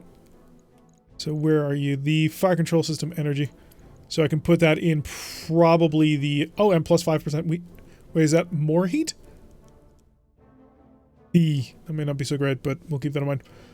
Don't need the zoom. The primitive fire control system I don't want. Whole bunch of heat sinks. Double heat sinks as well. Primitive cockpit sensors, -1 piloting, no ejection. Oh, that probably kept him in the fight. That'll probably keep really bad pilots in the fight. That's both good and bad. Grab it! We got 2 urban mech parts, so if we run into another one, we'll have a fairly easy time grabbing it. Gauss is like an AC-10? Kind of, except not quite. Norman, I like magnets.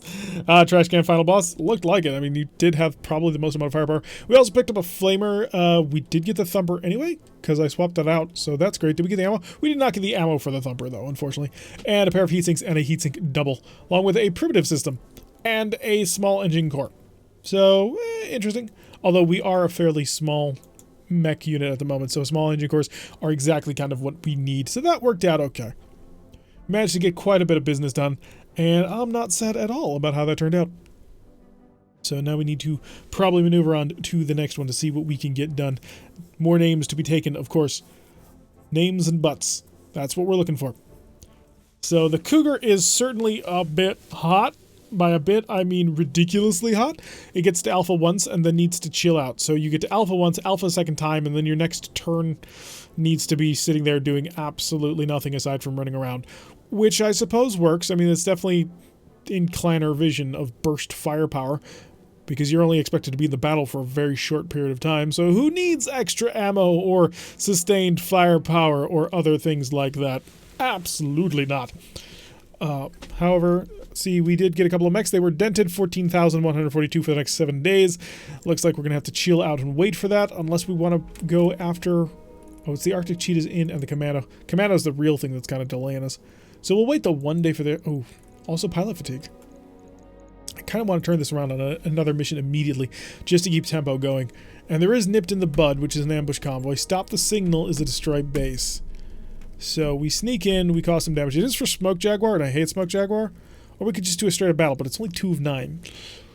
It's 1.5 skulls. Capture base.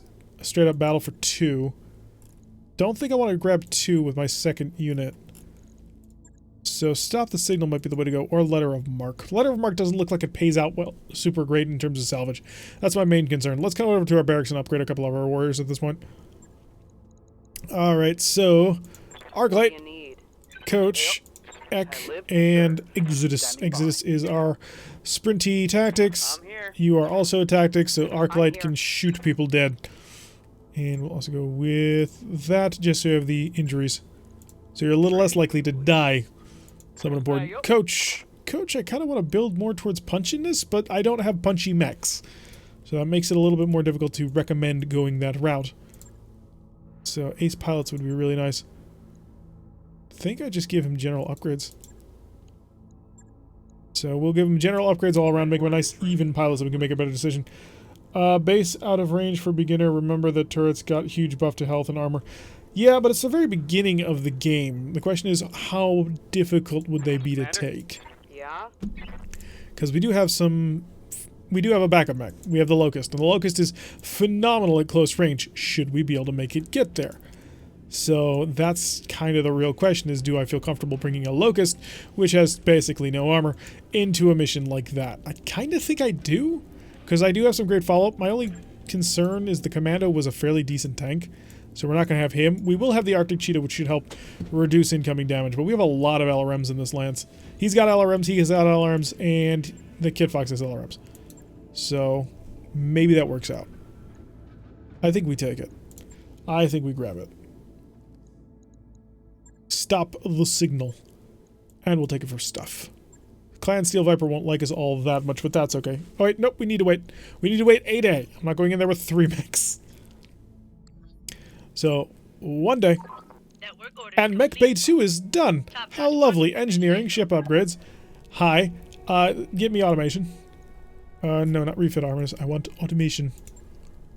Automation enables second repair bay to work at 100% efficiency. Purchase that. Okay, we're on our way to having the initial level of stuff that we desperately need to have working on done. Spin around. It's fun. It's a fantastic inclusion. I'm glad they did it. Alright, stop the signal. Negotiate. Give me all the stuff. Stuff is life. Yeah, I get there's a faction shot, but you know what? We don't have a faction shot at the moment. Okay, all my tired pilots, you may go tired and rest. Don't worry, we have this handled. Cougar is getting... Or the Arclight is getting the Cougar. Coach is just an all-around general pilot. That makes him okay in the Arctic Cheetah. Exodus is a sprinty, which is great there. And Ek, I suppose, can Locust fight?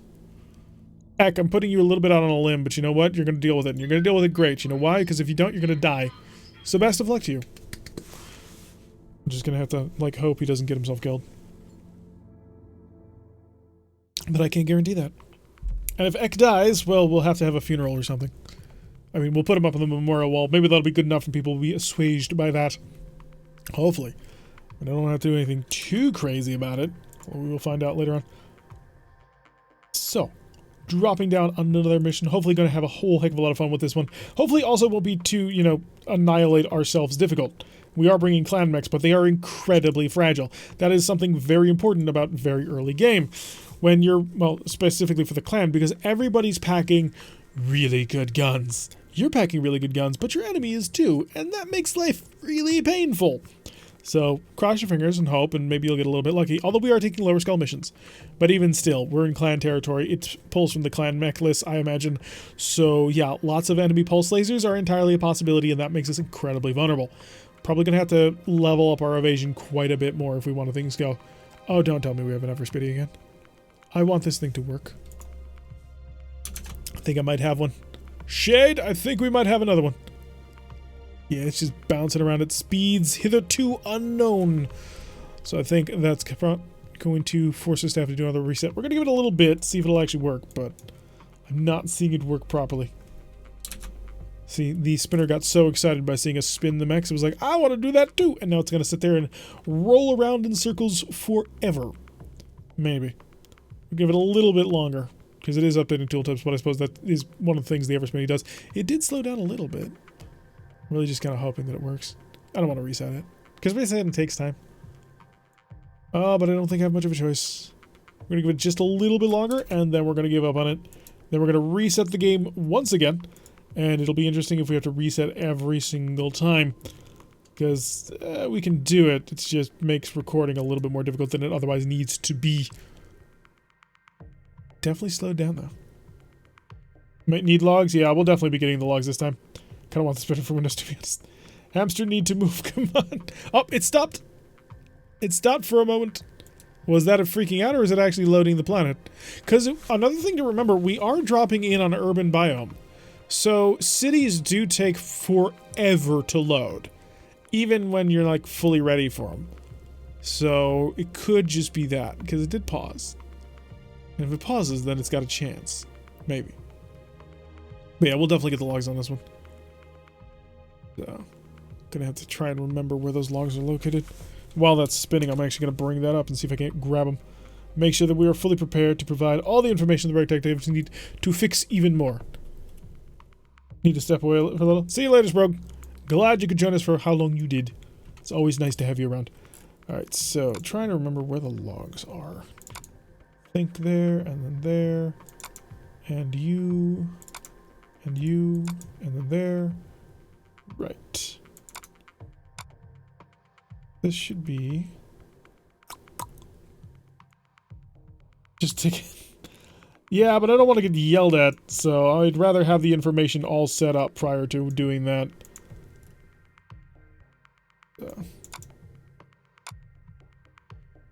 You get yelled at a lot. Alright, we're calling this an official death.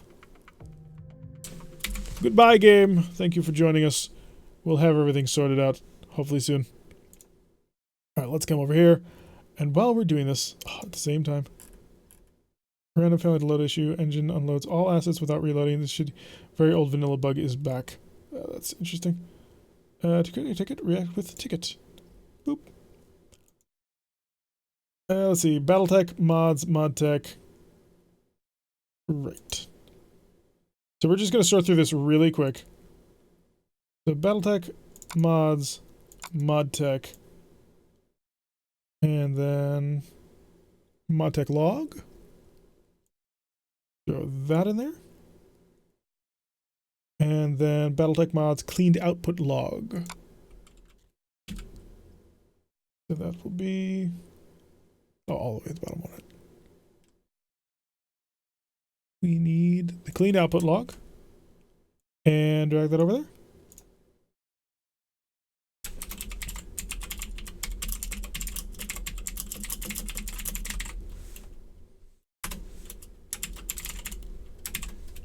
There we go. Okay, log has been submitted. Let's get right back into the game and see if we can't get that going. We want to, of course, help out the RogueTech devs whenever we can. They provide us with a fantastic mod to play, and we, of course, want to give them all the information that they require in order to turn it even better. So if you are indeed playing this game as well, I highly suggest you do what I just did, and if you suffer a crash, you go through onto the RogueTech Discord, you go down to the ticket, you click the little ticket button, and it will tell you, as Otter mentioned, where all the files that they need are, and you can upload your logs to them so they can try and figure out and hunt down any problems that may show up. It's slowing down. Just do what I do and blame your puppy walking over your keyboard deleting the logs.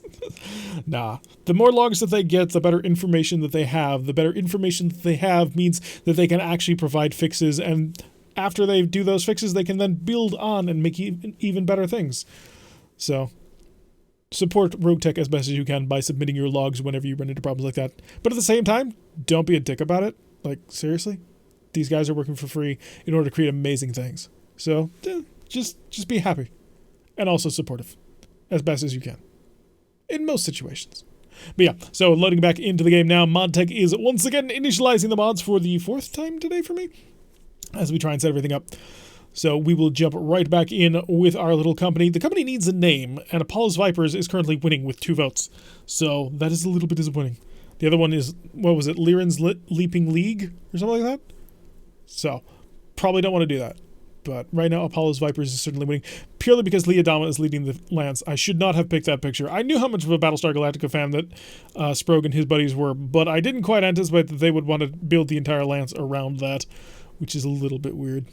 But hey, sci-fi is not the smallest of genres, categories in general, but it certainly is small enough that if you like one, you probably like multiple of the other. Okay, looks like we're loading back in. And nice to see new RogueTech is in. Yes, Matt, new RogueTech has started. Unfortunately, we're having a few problems with ever spinnings. All right, let's come back to the scene. So let's begin a stop of the signal once again. Get that all rocking and rolling. Loading the save file so we can engage once more. Be as aggressive as we possibly can.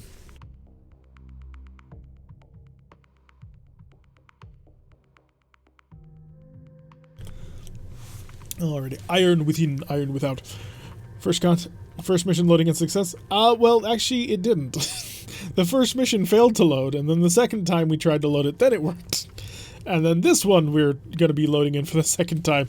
So maybe I have to reset the entire game in between every single missions. That will make recording a little bit more difficult than it normally is, because normally I record about 2 missions per normal episode. And if I've got to go in and out and in and out, that means I'm going to have to stitch episodes together. And then that means I have to add in the additional time of like having it all render through, and that can take forever sometimes. Like, I need to actually look in to see how I can speed that process up if I'm going to have to do this a lot more. Because I don't feel like sitting through an hour and a half just to put or even like 4 hours sometimes to put the episodes back together. Especially on longer episodes, it can be a bit of a problem. One of the reasons why I hate it when the game actually glitches out on me. Or, you know, my sound glitches out on me, which happens a lot less lately. We've mostly gotten that under control. It does happen on occasion, though. This wasn't happening yesterday.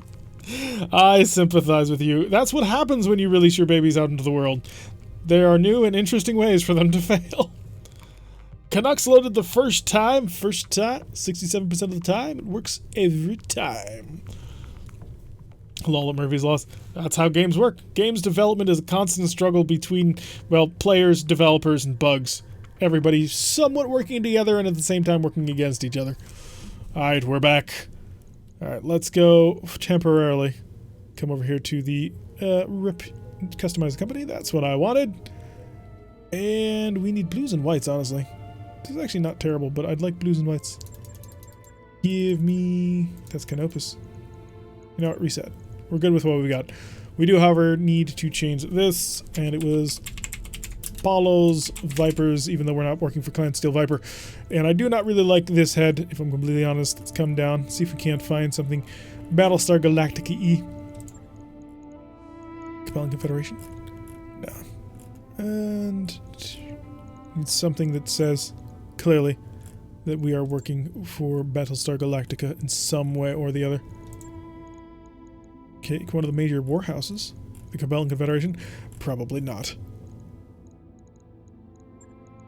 That's interesting. It's all the way down at the bottom. What is the fun stuff that they hide at the bottom of every list? Clan Wolverine. Yes, let's get ourselves killed by everybody. A Bugs Bunny. Not terrible. There we go. That'll work. Save. I'm more or less content to run with that one.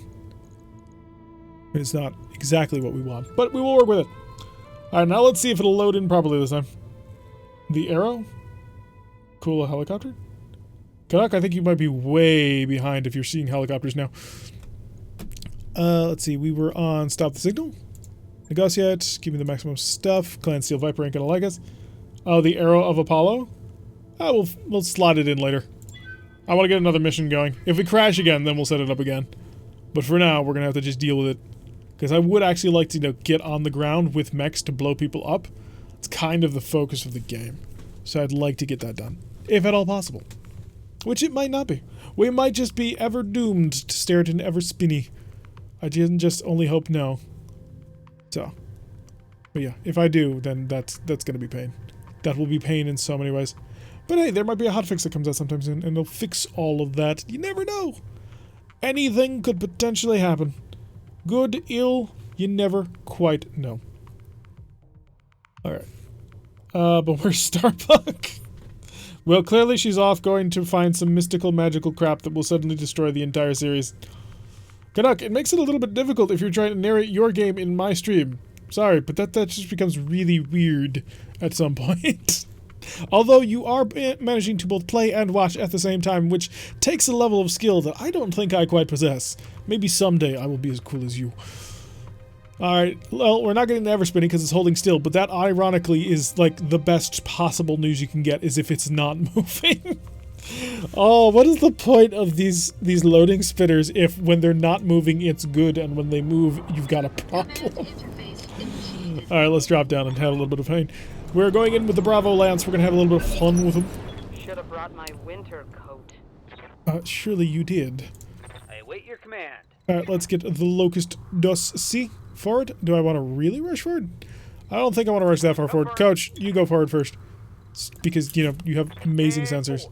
Okay, if Coach says it's clear, that doesn't necessarily mean it's clear, because I believe turn 1 spawn protection still is a thing. Might not be, but I would be willing to bet that it is. So we might all be having, like, super ECM defenses as long as we don't move. Which, was kind of important, but at the same time is also kind of sad. Kid Fox is surprisingly slow. All things considered. I mean, we've got some really, really fast frontliners. The Kid Fox and the Cougar are quite slow. Although, I suppose I am comparing them to an Arctic Cheetah and a Locust. So, connecting a Locust at maximum speed. Oh, don't worry about it, Canuck. It's not a big deal. I was just teasing. Let's have the Kid Fox. Ooh, I don't want the Kid Fox moving first. I want the Kid Fox probably moving last, because I kind of want Coach to go first. But, yeah, you're a good enough substitute for it. We have identified the base and everybody in it. A Stormcrow? I can't help but thinking that is a little bit outside of our league. We've got a Stormcrow, we've got a Scorpion, we've got another Cougar, which hopefully is not the Prime variant, which will basically murder me. A Pegasus Scout Tank, and a Standard Turret. I'm not in range to shoot any of you. So Pegasus Tank, I think I want to shoot the Stormcrow. Why? Because he's there. We didn't hit him, but we managed to get him a little bit concerned, clearly. Alright, so there are 3 bases we have to destroy, 4 people in the garrison. Somebody gave guns to that Cougar. Let's pull the Locust back, because the Locust is going to die. Don't say that, Tickles. You're a Locust. Arctic Cheetah, get up here. Provide protection with your electronic countermeasures. And continue to fire that Stormcrow. Just lay everything you've got on it, because once it gets involved and starts shooting, we're all gonna be in a lot of pain. The Wolverine was not a concern. A Stormcrow is a concern. Because Wolverines are, well, it was a Wolverine 1R. Be right back. I need to start my PC for RogueTech. Alright, Adam, good luck. Stormcrow coming! Duck! Yep, he's got an LBX and pulse lasers. This was the anti-light mech version of the Stormcrow, wasn't it? That's Charlie variant, right? That is the anti-light. Oop, fix the camera. Here we go. We don't actually know. It's a ballistic 300. Yeah, he's the Charlie version. Standing by. Or whatever version is the anti-light version. That's not great accuracy. Can I sprint for a really good angle? I mean, I can sprint for a side angle. It's the opposite side angle. I could probably walk for that same side angle. Kid Fox, engage from sides. We're just gonna flood the Stormcrow with all the fire we can possibly get in on it. He is unsettled. He's not feeling good about being targeted by so many people at the same time. To be fair, I can understand his unsettlement. Ooh, if I want to go for him, I'm gonna have to... Nope.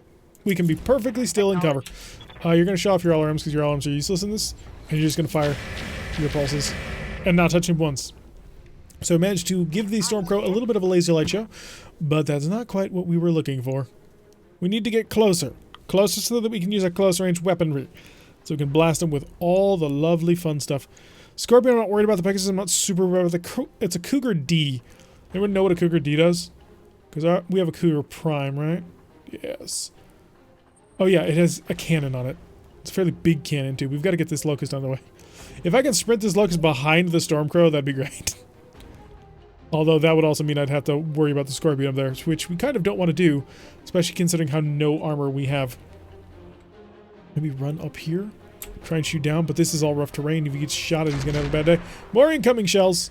Arctic Cheetah not getting touched, managing to be evasive, nimble, and also protected. Sensor locks going down. Sensor locks is so much crap. Incoming laser beams, but not able to connect with the Locust. The Locust is too nimble. PPC is coming in on the Kit Fox. This must be all from the turrets, which is kind of scary considering how much incoming fire. More missiles! Kit Fox took 2 hits. But other than that, not terrible. We can keep the pressure going. Is a UX-10, so it's just one UX-10. Okay, that's good. I kind of want to just run right up on top of you, but I really can't afford to. Oh, I can't afford to do what I wish to do. I can get pretty much anywhere on this map that I want to be. There is that. If I sprint, I absolutely can be anywhere I want to be. Puts me in such a dangerous position. I think I need to wait it out. Drop down to 14. Exodus! Lovely. You've got the Kit Fox. So shoot, because you can shoot and scoot. Give him some love. And then you got a large laser. Yeah, that's a painful amount. I actually hit him quite a few times. We're going to pop back over here. Slip back. You can't see me no more. Coach! Coach needs to keep the ECM bubble going. Yeah, we're going to have to sprint this up. You're basically going to take over the old position.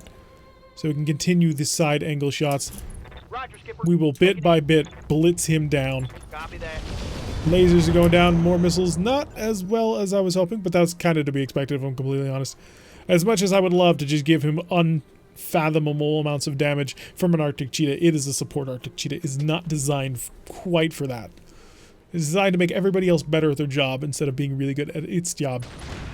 More incoming fire. Stop shooting. Please stop shooting me. The fact that he has missed so many times is really astonishing. And I'm very surprised.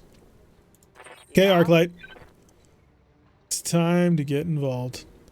Could move the Cougar out of cover and get it killed, but I kind of want to keep it alive. If I sprinted, I could get up to here. Which gives me not a ton of evasion. I mean, it gives me some, but not like insane amounts. I'm a bit surprised that I don't have better accuracy than this. I'll reveal myself basically. Yeah, we'll rely on some evasion on this one. We'll be out in the open. Hi, buddy. New and improved accuracy. Blast him. Oh, we got some good penetration there. Got him an engine crit, and he is stressing. Yeah, no thanks, buddy. I'm not interested. We are not going to do any sort of buying, purchasing, things like that. That is just weird. I do want to get you close. I think I need to move you close. Up close and personal. Good morning, friend. Side angle shot and tore off his LBX. Okay, he still has... Oh, wow, we critted everything. Holy crap. Good job. So I'm just going to come over here and we're going to block that user. So, yeah, Locust managing to unload. Not as evasive as I like. It's only 3 pips of evasion. But, yeah, that Stormcrow's having a bad day. Scorpion is an ultra-auto cannon. Okay, that wasn't planned for, if I'm completely honest. Oh, this... Oh, not Stormcrow, the Scorpion. So he's still got 2 pulse lasers. But his leg is badly damaged. His arm is open. You know, if I focused this side torso over here, I could probably take it down and keep the most number of parts there. Is this RogueTech Project B? This is indeed, kindly. Welcome to the stream. We are playing through the most recent version of RogueTech, which is compatible with Urban Warfare. And we are kicking butt as the clans. And in fact, we're currently hounding a Stormcrow to death because, well, he walked near us. Also, at some point, I may lose this locust. Hello, Carolyn? Hello, Caroline. Welcome to the stream. Glad you could join us over on Twitch. And the Pegasus Scout Car gun moving close. Open fire on not quite sure who. That looked like he managed to hit his friend and not the cougar. So if that's the case, great day. Thank you. Oh, the turrets did our job for us.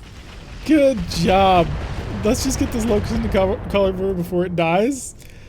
The turret blew off the other half of the Stormcrow. Oh, I'm loving it. I'm ready. I'm loving it. Okay, you're gonna be ready elsewhere, because otherwise you're gonna get killed. Ooh, I could go hard in on the cougar. I'm already boiling a little bit, and that'll be out of the ECM bubble and closer to these turrets. That might be a little bit too risky for me. I would like to hit this Pegasus. 2 missiles, 2 energy. It's like 2 SRM6s. You've already dented your... Oh, you've jammed your ballistics already. I'd like to get much further forward. Alright. If I can keep the cover down... No, they can see over it anyway. If I get up there, I'll have great accuracy. Warning. Enemy reinforcements Oh, detected. no. The reinforcements have shown up. That's not great. Where? I don't see them, but it could be a problem in the near future. We are going to overheat this sucker quite heavily, so let's not fire the medium laser. We'll fire all the small pulses, and maybe we'll get lucky. We did structure expose him, but he's not dead, which is a bit of a concern. Was that a stray shot? Yep, it was a stray shot. Friendly fire, and the CTs. Yes, I think it tore off his other shoulder, which, you know, blew up his engine.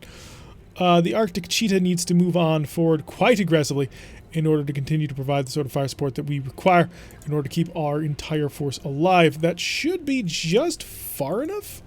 Yeah, that'll work. That it'll have him under ECM protection. Maybe not. It looked like it was. You have been exposed on one of your armor sites. I'm just going to bombard you with some missiles. Maybe I'll get lucky. Crew compartment destroyed, but apparently that doesn't actually do anything. So it's a crit that has no real effect in the game. I want this UAC out of the fight. Heading out. That's the main reason why I'm focusing so much fire on it. Engaging with target. Bring it away, and there we go. Good job. The crew compartment has been very destroyed at this One point. less vehicle. Alright, so 50% of the garrison has been destroyed. We are still having to deal with the Cougar and the Pegasus, as well as all these turrets, which are a little bit dangerous. And then, of course, there's reinforcements coming in from over here. This is a little bit more than I had anticipated or intended. Friendly fire was added in 1.6? Yep. Although, technically, in 1.6, you weren't supposed to be able to friendly fire your friendly... You weren't supposed to be able to friendly fire. I mean, stray shots were a thing, but... Yep. That was something that RogueTech put in because they insisted. And you know what? They were absolutely right to insist on it. Can shoot the Cougar from behind. Oh, I really want to. That'll leave me exposed.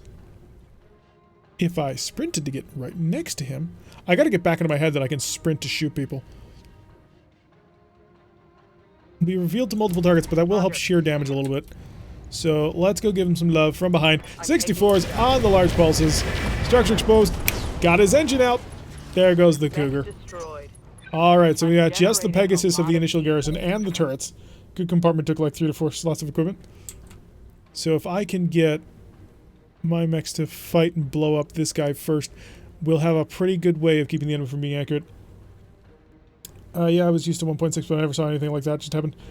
Caroline, yes, the system was there. Modders make it just more fun. Yep. Incoming! Lots of energy. We need to get this Locust in the cover. It needs to chill out for one. It's a little bit too toasty at the moment. And a sensor lock going down to the Cougar Prime. Luckily for us, the PPC was not able to connect, so the Cougar is just okay, which means we're fine. Arclight is now taking even more fire, but the Cougar is still doing okay. Probably going to have to punch with the Cougar just to get the temperature under control. Otherwise, it becomes a bit of a problem. Exodus! I require your kit fucks to basically annihilate this guy. I think you can do it. I mean, your clan Eller. Yeah, you can do it. Shut off one. Yeah, I'll shut off the Narc. I mean, yeah, it's a beacon, but... Wait, no, let's shut off the LRM. LRM 5. Everything else, lay into him. Structure exposed, crew compartment destroyed, which is all over the place. I feel like that, it feels like a bug, just a little bit. Not gonna lie. Pop on over here. Oh, it can be on the front as well. How much armor do you got? 33, and you've got 42 over here. And if I stepped on you, I'd only do 16 damage. So, you know what? We're gonna run right in front of you. Hi, buddy. I'm ECM protected again. And we'll start shutting off heavy smalls. Right, that should work, right? Yeah, I can't get that on, and that would certainly take me over. 30 potential damage. Oh, we didn't stack it enough, so he did survive, although he's almost dead. On that one. Currently watching while trying to get RogueTech to work. We have several people like that. Oh. Alright, so he is almost dead. We got a fire start. No, no! Got a weapon out. Right, so we got a fire start 2C, which is the worst possible thing that could have just shown up. He ripped off the left arm of my Arctic Cheetah already. Coach, I need the following things to happen. I need him to be dead. I need your Arctic Cheetah to get the heck away. I also need you to be able to see the front of that mech. That is kind of important, actually. That may not actually be possible. We're going to move over here. So we'll take out the vehicle, but yeah, so Firestarter 2Cs are with Gauss rifles. Is he dead yet? Have I burned him to death and murdered him? No. RogueTech is way better at watching because my PC is in the shop and excited for new RogueTech. I got him. Kid Fox about to be chilled. Yeah, Firestarter 2Cs are evil and wicked and Arclight, step on it if there's room for you to step on it. Well, we've managed to damage all over it. It's the front that has 26 health left. I can't deal it. Oh, I have to move out into the open, and that's not a safe place to be when somebody's bringing a Gauss rifle to a fight. Also, I need to chill the heck out. You know what? Just step on it. Maybe I'll get lucky with a vehicle hit. I mean, it is on fire after all. Clang, -1 initiative. I don't think we killed it. Oh, come on, guys. Really? They're doing everything except killing the damn thing. Good job. And he's going to fire all of his stuff as the Kid Fox, which is exposed, which I need to get that Kid Fox undercover soon. Can you please light on fire and die? I mean, you're standing on top of fire, and normally vehicles light on fire. At least in the previous version of RogueTech that we played way back, if a vehicle went through fire, they started taking a ton of damage. So if you could just explode. Damage from standing in fire. Not enough. He's not dead yet. My mechs are all stacked on top of him. Oh, more damage onto the Cougar. Structure exposed already. Didn't take much work to get that done. Oh, oof, that's not good. We need to get a little bit less. You asked for Kleiner melee. What did you expect? I expected him to kill him. That was my expectation and my goals. Ready for orders. Alright, Exodus needs to just finish murdering this guy. Also, we need to start getting to work on those turrets. And we need to take care of the Firestarter. Really, we're just in a not fun place at the moment. Because otherwise we're going to die. And I'd like to avoid it. The Kid Fox should be able to wipe him out. You're about to bring a ton of LRMs to the fight. Please kill him. We got the hover propulsion. And even more crew compartments have been destroyed. Alright, that's clearly a bug. It's an irritating bug, but it's clearly a bug. I'll stop bugging too much about it. You need to get on the move. Unfortunately, you don't have a whole heck of a lot of ways to deal with it. 14. Really? 1 health. 1 health on that right side. You jerk. Alright, get to his right side. I need the maximum range with which I can still engage with the heavy smalls. Which is that. That is not going to be a full safe run. But I don't have an option with it. Kill it dead, please. Cook it, I don't care. Giving him everything I've got. There we go. Whoo! Took him long enough. They're more like cats than vipers playing against their prey. Absolutely. What did I expect? I expect better. Coach, time for your Arctic Cheetah to hide. Hide like he's crazy. No, not stand there. Hide. Get under cover. Get into LRM range of things and just don't look back. Sprint at maximum speed, ECM protection. Do all the things that keep you alive. And just start lobbing shells that way. Oh, you managed to hit him with the medium laser. Not bad. Those are light mechs, and I saw those are not being a strong punch. Yeah, there is that. Firestarter 2C can shoot down and miss the locust. Oh, that came close. I gotta get up there so I can start hurting him. Arclight. Standing by. Yeah, what I need you to do is I need you to start returning the favor. You can see him, right? I mean, you can. It's just not going to be super accurate. Pulse lasers. Engage. All weapons. A gift from me to you. He didn't accept any of it. That's a little bit disappointing. We hit with some of the LRMs, but none of the none of the large pulse lasers managed to cut through his evasion. Got a small reconnaissance vehicle. 11 tons. What does it bring? Does it? Oh, it's a Shamash, not small. Are you packing, say, Arrow 4 artillery or something like that? Because that seems to would make sense at this point in time. Locust taking a whole bunch more fire, and looks like it didn't actually get hit. Lovely. So I do need to kill this Shamash as well. But we do need to get away from those turrets. Arctic Cheetah just taking all the missiles. Lucky for us, it didn't actually manage to connect. And they haven't lit anything on fire yet. Ow! Head hit, pilot injured with a BBC. That's not okay. Stop shooting me. My little light cloud mechs. Oh, how they suffer.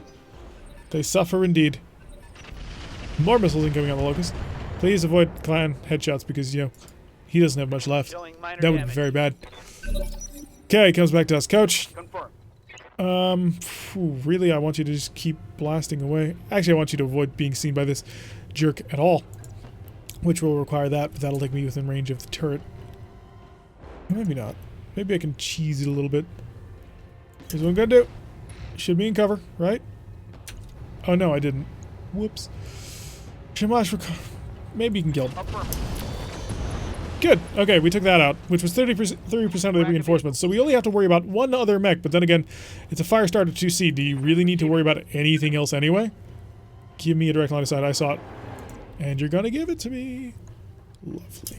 I am starting to run out of heat, but that's a problem for somebody else to deal with. Fire. Give him the love that he so desperately requires.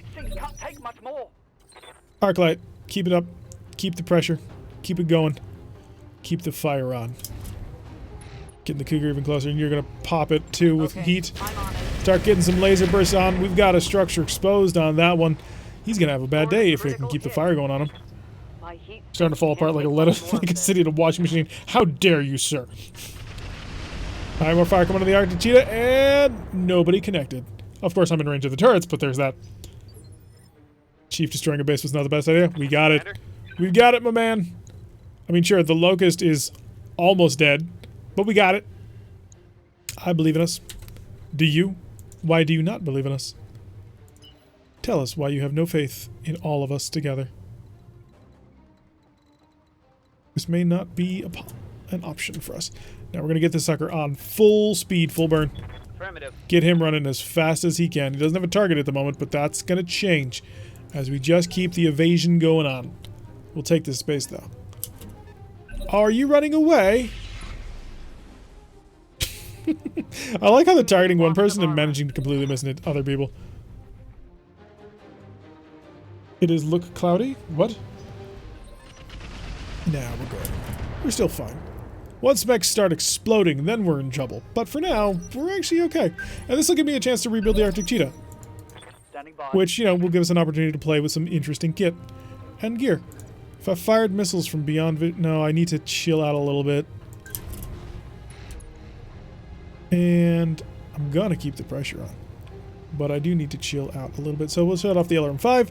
Just keep the rest of them firing. 30 missiles into him. Eventually he'll not have a good day enough and we'll die. That is the goal after all. Firestarter's leg is almost gone as well. So we keep the... Oh, he lost his Gauss rifle. We took it out. Okay, so at this point, then, we can fall back a bit. Actually, no, I could just stand still. No, I can't. He does not have that ability. Fall back a little bit more. Just a little bit more light fire coming his way. I mean, it didn't hit, but it'll make him keep one away. Is that 2 head health? Echo's hurting. He only took 1 injury, so he's fine. Yes, Commander. And I think he realized that he was about to be chased up a mountain. Got it, Commander. Okay, have we identified something else just yet? No, not yet. Yeah, Eck will be hunting him down. His Locust will be all chill, it'll be great. And we'll maneuver... I don't quite want to be stacked up so much with this, but it does put us into cover, which is always nice. Copy that. Okay, give him some love. Actually, no. No point. Brace it up. Armor ourselves, prepare for the incoming fire. Get an Ares medium tank, which is going to shoot my Locust now. If he does get a head hit, it will kill the Locust. There is that much.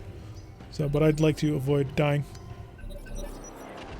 Lots of incoming fire. It looks like the base turrets have only seen the Locust and want it dead, which I suppose makes a certain amount of sense. So we'll hopefully get on top of it. Coach or... Think about the Kit Fox. You have a target. You do. But you have a better one over here. A more important one at that. Can't quite get that heat, so we'll keep things... Oh, do that. Swap the two. Yeah, it's 20 for 20, but better accuracy. So now we're starting to bombard the actual base itself. And we'll spread out a little bit. That way we're not presenting such a bunched up target anymore. Coach does not have quite the same ability. But we can, you know, maneuver to get a little bit out of line with each other. Which will be helpful. Alarm 5 or even better. We'll take the even better. Start taking out these turrets so we don't have to worry about the incoming damage anymore. ECM is saving your bacon? Oh, absolutely. I have no illusions on that much. Also, the fact that he lost his Gauss rifle in that fashion was very, very helpful. Sprinting time. Oh, I'm going to be in range of you. So he's coming out of ECM range. I don't quite want to do that. He's got missiles. Shut off all these. Just give him a single... Actually, we'll fire as many small lasers as we can manage without turning the heat up. That's our limit. Managed to get quite a few good hits on him. If I had spam fire, I might have actually broken him. But I wasn't willing to risk it just yet. Ooh, I do not actually see the base defenses anymore. Which is a little concerning.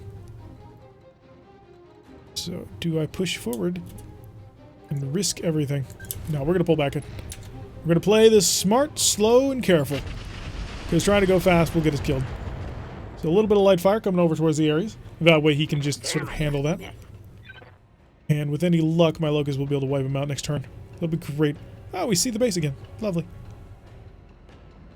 Ares moving around. He's got missiles.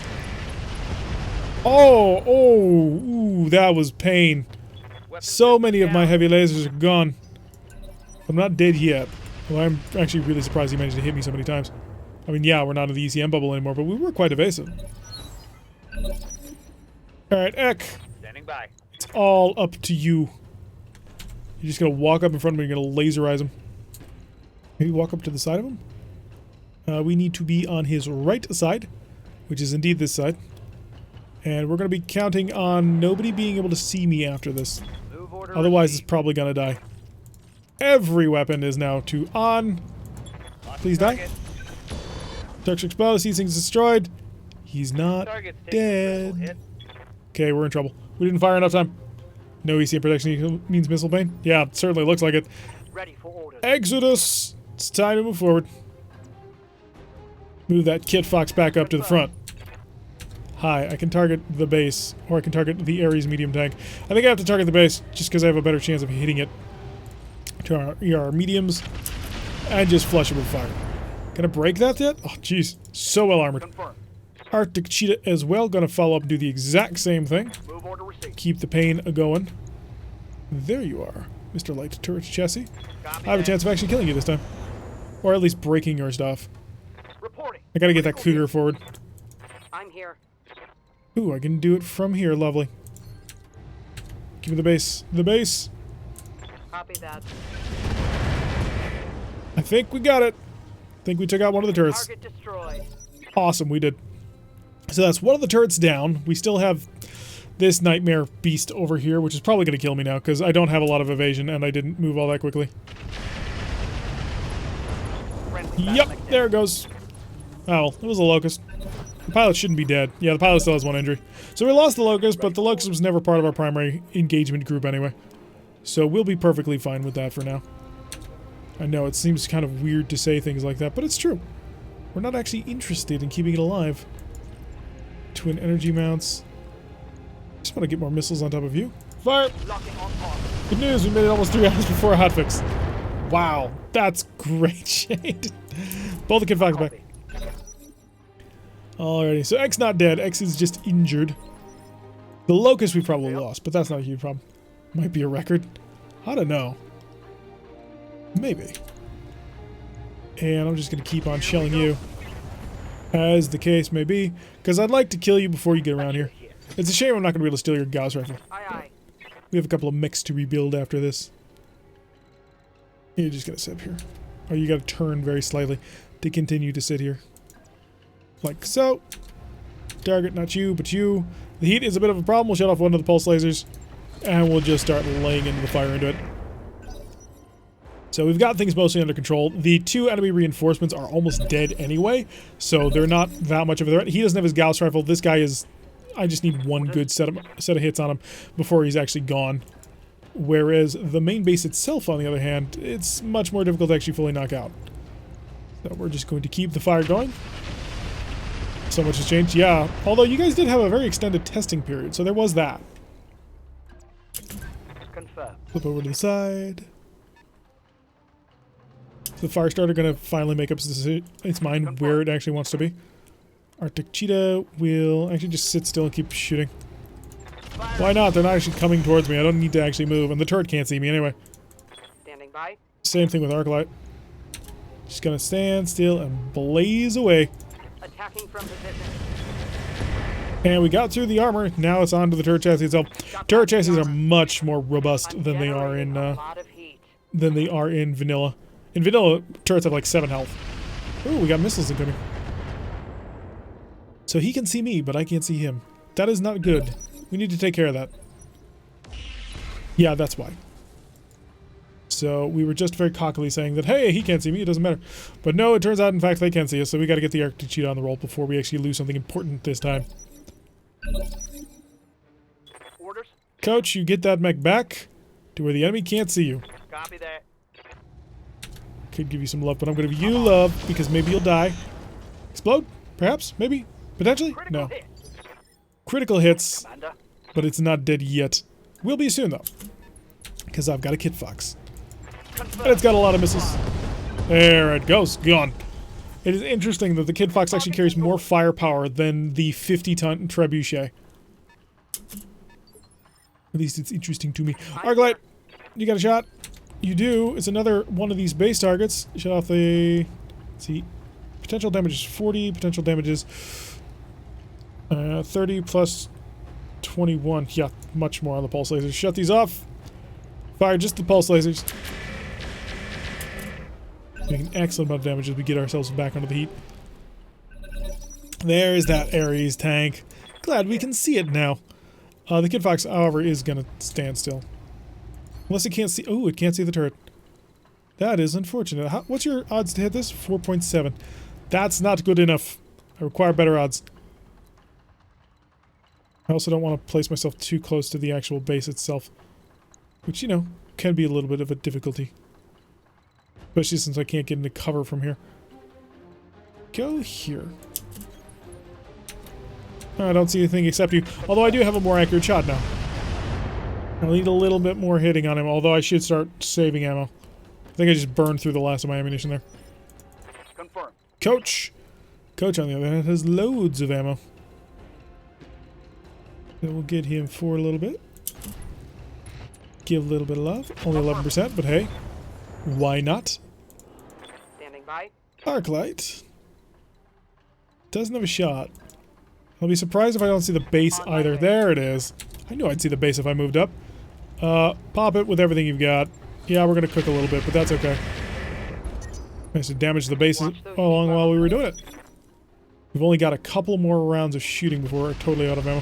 Kit Fox about to take some rain, but the Kit Fox does not care. Perfectly happy, he brought his ECM umbrella in the form of our Arctic Cheetah. And a sensor lock going down to the Cougar. That is unfortunate. That's why that's unfortunate. It's penetrating hit. Engine crit.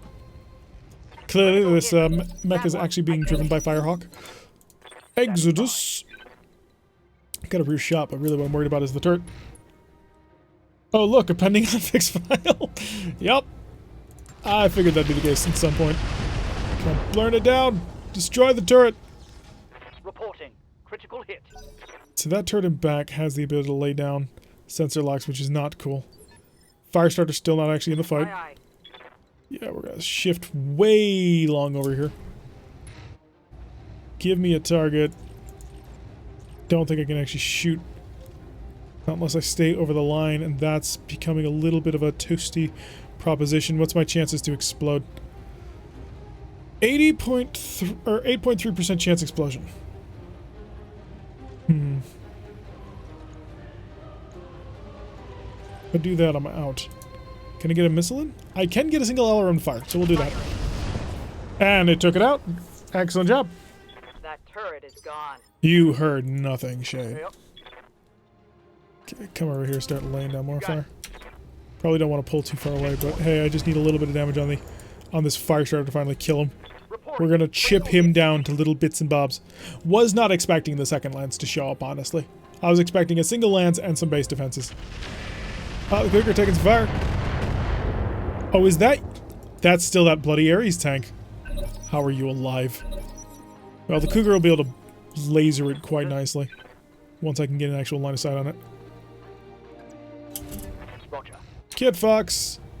Kid Fox bringing the rain. Multiple missiles. Yeah, Kid Fox bring the rain. I've had mostly enough of you. Are you still alive? Is your leg still intact? Generating a lot of heat. He doesn't have much left going for him, so there is that.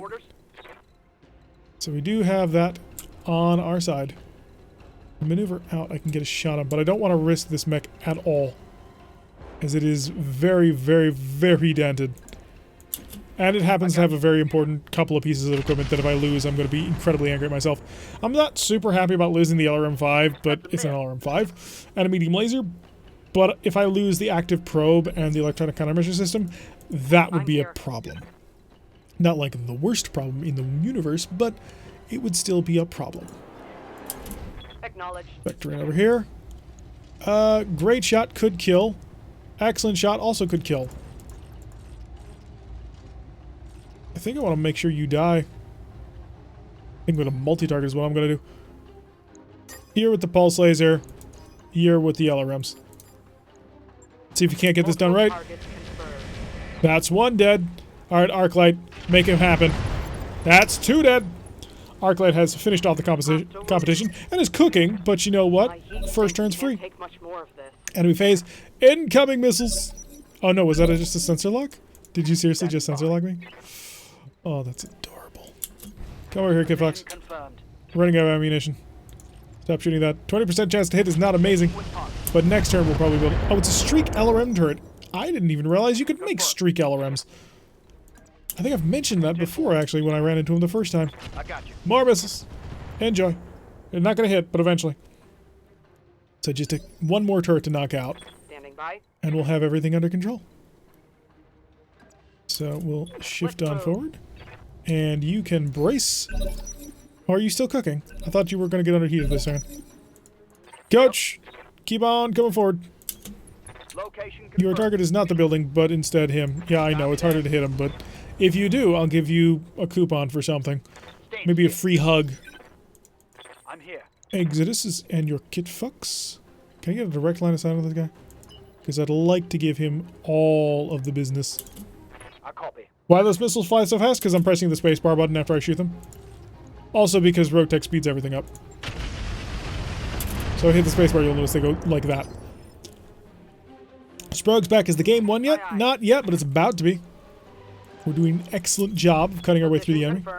And we're positioning ourselves to be able to flank this last turret and take it down. Oh, I didn't realize that you could see me. Okay, that was painful. There's no reason to be that rude about it. Like a 16 health left. That's not good. Exodus, do you have a direct line of sight? You do. Make it die. Are we gonna cook? Oh, you better believe we're gonna cook. Fire all the missiles. Cause all the pain. I'm out of long-range missiles. That's somewhat unfortunate. Arclight, you're up. Now, Arclight, you need to protect your right side. So we will, of course, pivot left. Pivot to present the left side of the mech. Obviously, we don't want to get shot too much, but at the end of the day, one side or the other, we may as well skew. Nail it. And that's a final turret destroyed. Turrets have engine cores in them? I suppose that makes a certain amount of sense, but it's still kind of odd. Alright, let's take out the base. It's base killing time! Everybody is successfully dead. All ammunition is free. We may as well finish blowing up the base. Come on, game, just give it to me. They literally cannot stop me. They are helpless before me. And also, I managed to run out of all of my ammunition. Confirm. Firing. So there's that going for us, or against us, I suppose, as the case may be. You got it. Arctic Cheetah position, going to hopefully try and flatten the building. Did not flatten the building. Just goes to show how little firepower we actually have. Position yourself like so. Target. Yeah, I can only fire one LRM anyway. And there's no point in totally barbecuing the mech. There we go. So we are now out of LRM ammo for most of our mechs. Brought it down. Yeah, you can engine crit a turret to death, but it takes 4 or 5 crits instead of 3. That's interesting. Orders. We'll have to keep that in mind. Maybe get some more crit vehicles. Order acknowledged. I mean, we have an entire Arctic Cheetah to rebuild, so. I'm on him.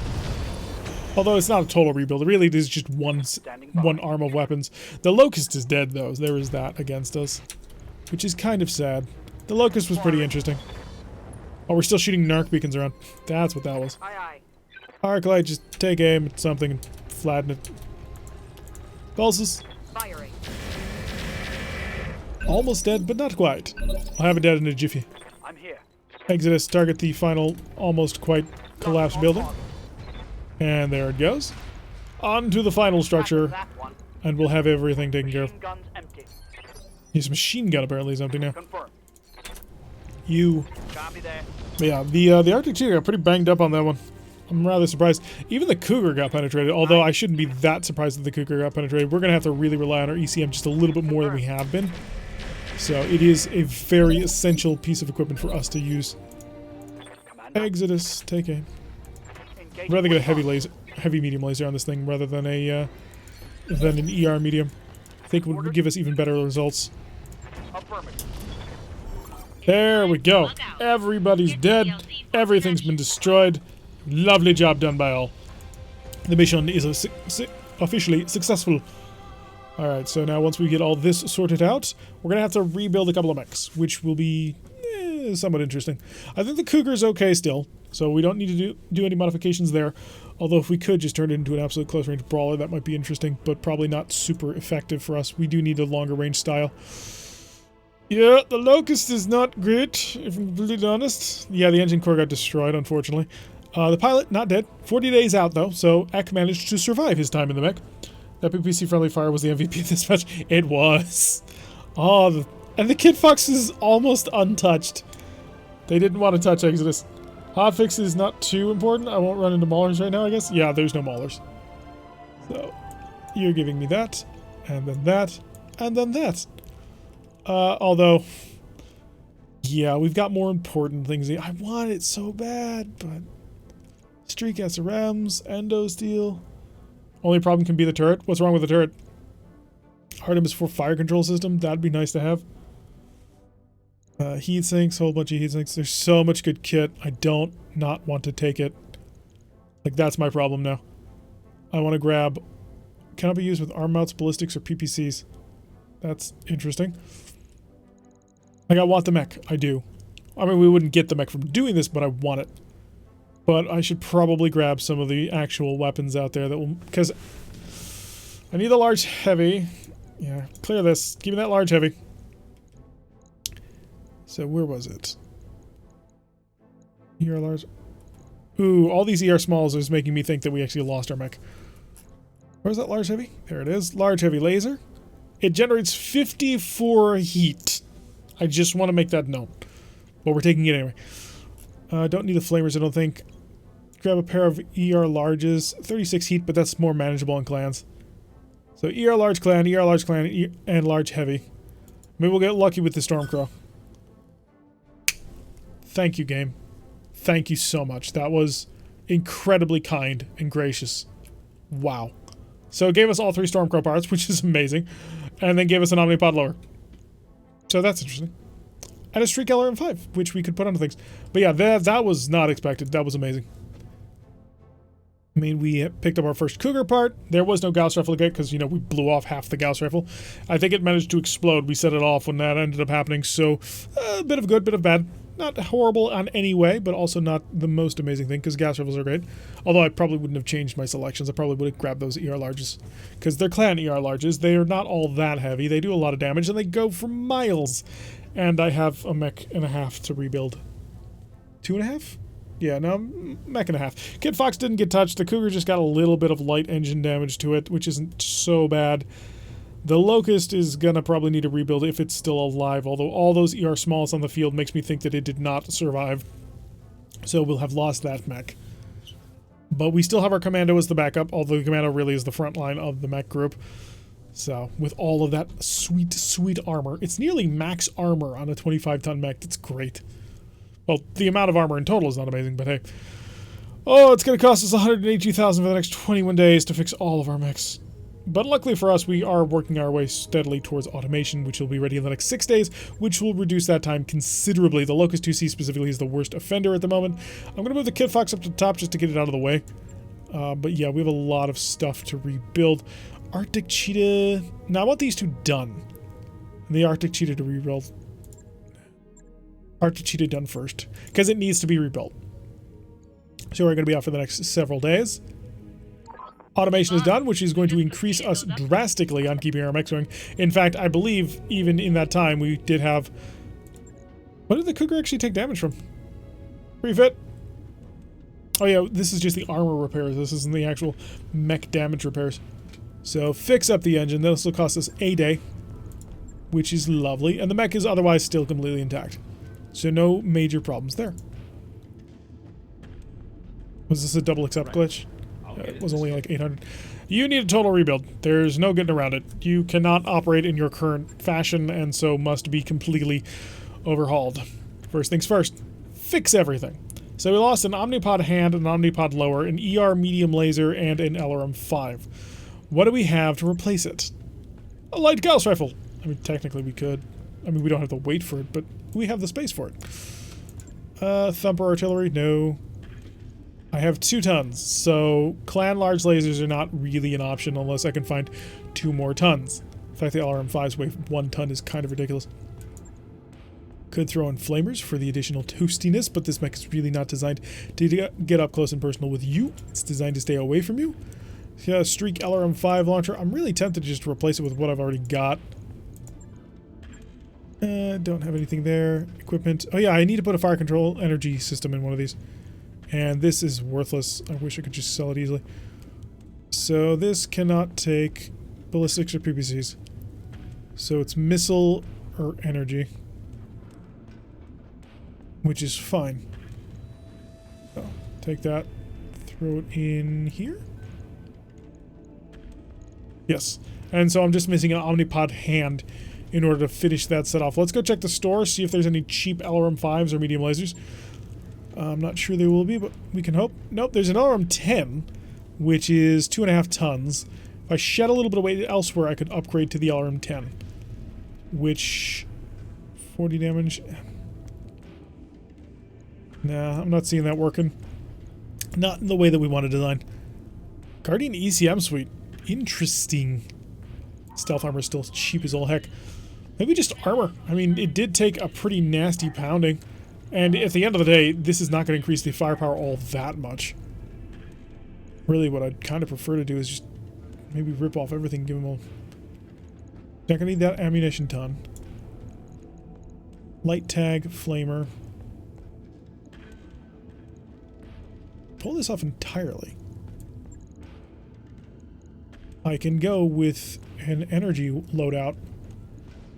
What's your current heat efficiency? 60 for 21. Jeez. I don't need anything on that. So if I do this, I can actually fit in that large laser. Laser. Large heavy. Throw it in the arm. +1 accuracy, +1 accuracy. And that gives me a heat efficiency of 60 for 75. And I pulled out all the LRM, so I don't need any of that ammo. So we can then armor this up. And I think I'll shift you around to over here. Nah, keeping the both on one arm is... It's a little bit risky, but this is the arm we're really... Well, no, this is the arm we really want to cover. But that'll give us a ton worth of armoring. Which I can up most of that. Okay, so let's even out all this armor problem here.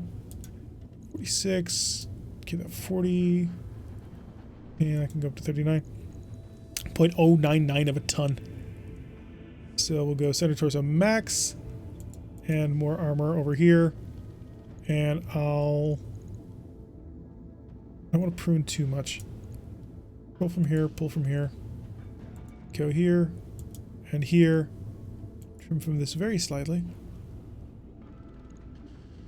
And that will give me... Because I don't want to suddenly fall over one day. Oh yeah, the fire control system energy. Yeah, that's not a terrible idea. Because he's not going to have the bonus that the Cougar has automatically. Kind of do just want to armor this arm up as best as I can. Alright, so for 4 days, this will be back. It'll be more deadly, sort of at closer ranges, especially with the... It's got a heavy laser now. It's 80 damage. If it hits, it's going to hit like a truck, which is always lovely. And it should have a whole bunch of accuracy bonuses in order to make that extra painful. So this will make him a little bit more aggressive in terms of being a support mech, but he will still be a fairly solid support mech. I'm pretty happy with that, actually. So I'm actually reasonably pleased with that. We didn't quite need that kind of ridiculous amount of LRMs, and at the end of the day, it was only 10 more missiles. He had a ton of ammunition for it, too. So that'll pretty heavily modify the Arctic Cheetah, which I'm good with. The Locust needs to be totally overhauled as well. So Arctic Cheetah is going to be... just send the Locust to the bottom. So the Commando needs 4 or 5 days. Arctic Cheetah needs to get done first. So if I do this... all of my frontline mechs will be done in the next 5 days. So we're going to go ahead and do that. We want our frontline mechs all ready to rock and roll. And also we will have automation. Oh, automation's already done. Okay, ship upgrades. We have 1.5 million, although we do need to be a little bit cagey about it. Training module, 90,000. Cheap, cheerful, easy upgrade. Great to get as soon as you get Mech Bay 2 and automation up and running. Because that'll allow any pilots who are not currently in rotation to be healed. Or not to be healed, but to be trained. So we're not going to be able to take a mission at the end of this month. But first day of the next month, we will be able to grab one. Ling wagers, let us debate the odds. This will give us high spirits and morale decreased by 10. Oh, that was not great. Whoops. Yeah, we'll have to modify that. Because otherwise we could die. No, literally we could die. It would be a problem. People can leave the company at this point, and we'd rather not have it. When is your latest stream going to be? I'm not sure. It might be at 5 o'clock, but I haven't decided. Although if I want to do that, I should probably stop streaming now. But we are doing pretty well right now. So I'll have to think about it. I only want to do the stream. I'm not going to guarantee it. But I'll definitely mention it on the Discord if that comes up and we end up going in that direction. So you're on the Discord, so I'll let people know. Are you part of the operations group on the Discord? Because if not, join that, and that'll give you information every single time whenever I stream like that. Alright, so I think we will take one more mission, though. So let's make sure that all of our pilots are good and ready to go. Talk to me. Has anybody actually... I'm going to give you the injury and health resist. So now you're a little bit tougher, not as likely to die. And you can get your gunnery level up by 1. Possible my starting mech in RogueTech was a Hunchback, Kentaro, Jenner, Sling, and Flea. Wow! That's great, Adam. Starting with some seriously good mediums. Orders. Although you are doing an inner sphere start, and I did a clan start. So there is a bit of a difference there. So clanners, you get a little less light stuff, because obvious reasons. So Lynx, Punisher, Jester, Commander. everybody's good and ready to go. Let's go grab a contract. Kick some butt, take some names. Nip to the bud might be an idea. This is an ambush convoy. I'd like to avoid it. Capture base. Straight up battle. Let mark. Gonna work for Clan Steel Viper on this one. In general, working against the clans. That's interesting. Give me the stuff or give me the cash. I can run into good mediums if I take stuff, but it's only 2. And I lose about 500,000 C-bills. No, I'm going to take stuff. I like stuff. Stuff is wonderful. So, of course, the Cougar, and then bring in the Commando. And move out the B-Team. B-Team, thank you for your assistance on this one. But not today. So, Punisher... I think Punisher can go in the Arctic Cheetah now because it's got a devastating punch. It's got a pretty devastating right hook. Gone Clanners always... like always... good luck, Adam. You're gonna need it. The clans are no joke. And give me T-Bone in the Kid Fox. Is that how we went? Yeah, his tactics is better. His gunnery's a little less, but his indirect fire should be a little bit more accurate. So Lynx in his Cougar, once again, T-Bone in the Kid Fox, Punisher trying out the Arctic Cheetah, and Jester in the Commando. Alright, let's drop down. If this goes ever spinny, we'll end it here, but if it doesn't, then we'll rock and roll through this mission. Going back to a polar biome, a straight-up battle should be nice and straightforward. An easy battle to just work on through. With any luck, of course. This, of course, requires us to be slightly lucky. Luckily for us, it looks like it's slowing down and stopping. Come on. Again, the fact that we want this thing not to be moving is more than a little hilarious to me. Because when it's moving, it's not actually loading. But isn't that the point of a shut up! That's how this works. This is logic and reason. So yes, we're going to be dropping down polar biome. Should help us keep the Cougar cool. The Cougar really does need a little bit of help in that regard.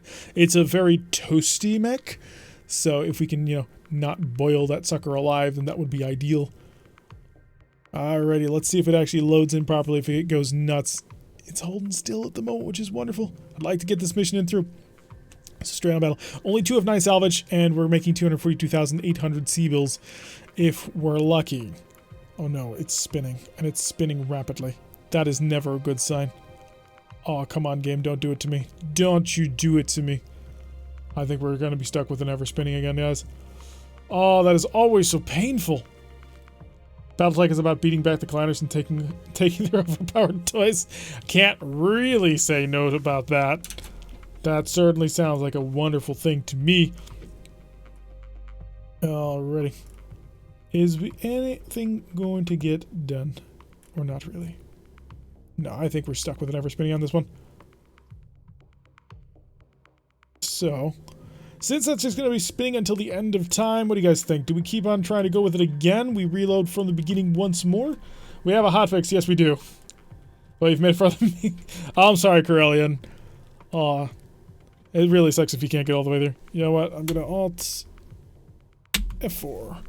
And I'm going to start another ticket to submit my logs once more. Because it looks like they closed out the menu for me. We'll be right back. So I want to make sure that they have all the right information. That way they can get things rocking and rolling. So we will come back. Oh, I should have just left it open.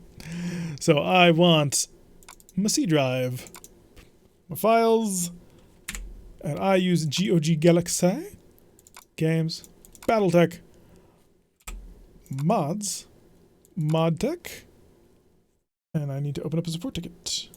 Support bot. Clicky. Take it. Have my ModTech log. And my cleaned output log. And we can do this right quick because they're so easy to get your hands on. Right in your, just go to your Battletech folder, in your normal, wherever, if you're on Steam or GOG, wherever you would normally find that. And then go to mods. And they're right there. Nice and easy to get your hands on. So I've uploaded that.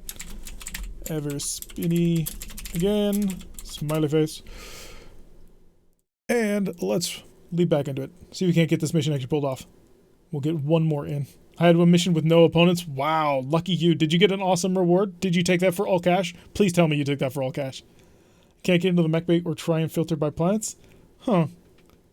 You might try and clean your cache. I mean, I'll be completely honest. I have never cleaned my cache and it's never been an issue, but I have been told that that can solve some problems. Not quite positive how much, but yeah. So we'll be loading right back in here, currently having ModTech reinitialize all the mods so we can get things rocking and rolling. And once that's done, we'll leap on this mission, and this will be the final battle that we'll do for now, and we might be back on later in order to play at a later time. But yeah, one more mission, and then we're off. But we're going to have fun with this mission. Verified, Steam got 440 megabytes missing. Jeez. Uninstall, go through all the uninstallers, and then there's a special way to clean out your cache. If you go onto the RogueTech Discord and just type like !cache CACHE, it should tell you exactly where everything is gone. Save game. Fixes on restart and breaks every time I take.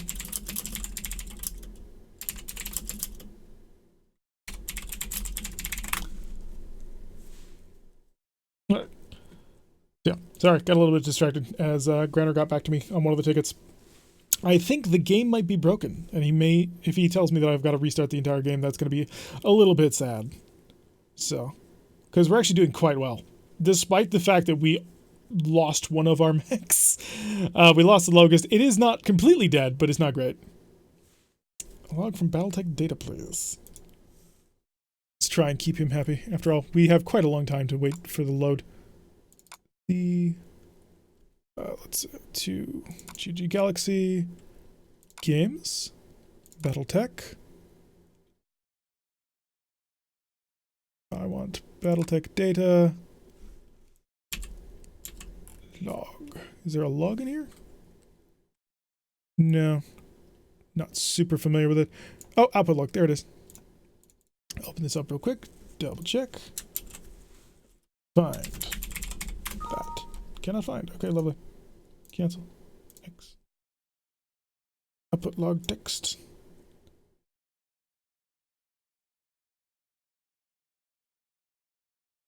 We'll put that in there. Maybe that'll work for him. Alright, see if we can't recover our career. And auto pre-mission letter of marque. We'll rock and roll on this one again. We'll get this all going. It should need a full restart. It's a vanilla bug. Oh, long cannot complete the mission. That's an interesting problem. But yeah, sometimes the game will get lost and broken, sort of just moving around, but I found that a restart when I was playing vanilla resolved that. Unfortunately, because RogueTech doesn't support combat saves because they tend to be unstable anyway, that's not quite so possible in this one. So I've had a couple of people mention to me that one of the things they suggest that I do is go and make sure I play with the debug menu on, so if the game ever glitches out like that, I can end a mission without all hell breaking loose. But yeah, it's a shame you couldn't get the free money out of that one. Voice is nice to listen to while napping. Ouch, Sprogue, really? Is that how you're going to play this one? Oh, the pain. Sprogue, by the way, is our community manager, so yeah, that's a good idea. Yeah. Play with your debug console on and a short list over to the side of exactly what debug commands do what, so you can easily just end a mission if needed. Obviously, don't do that as, you know, like a way to cheat, as that's not fun. And why are you playing RogueTech if not to have fun? But a good way to get out of a glitched mission. I actually am playing with the debug menu on, I just don't know how to actually do anything with it, so there is that.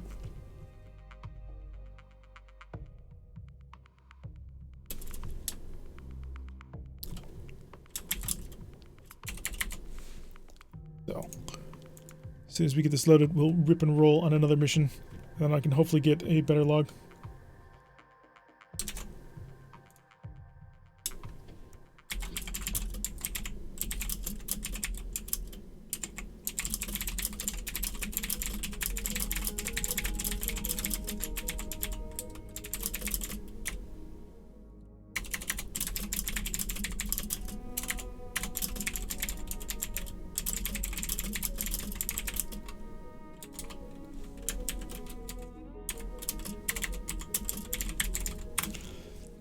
Alright, so we did actually make it back to our base.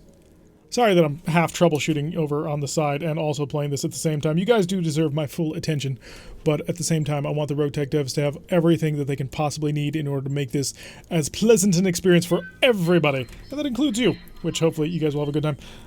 It instantly puts you to sleep after 15 minutes. Oh, pain. Lots of pain. That will invalidate you, make it so your progress isn't counted on the online map. Now, Otters, does that invalidate it completely so you can't have any effect in battles, or only when, or only on the battles where you use it? Because if so, then yeah, I need to redo that because we do want to have some effect on the map.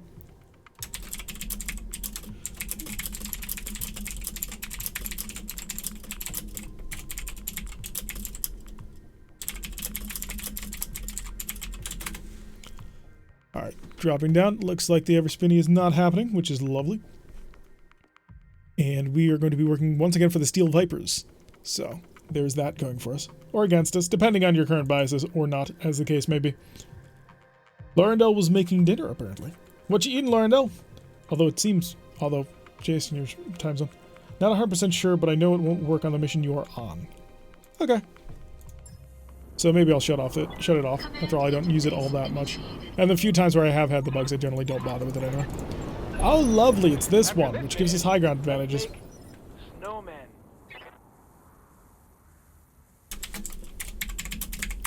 Alrighty, so now we can focus on the actual fight.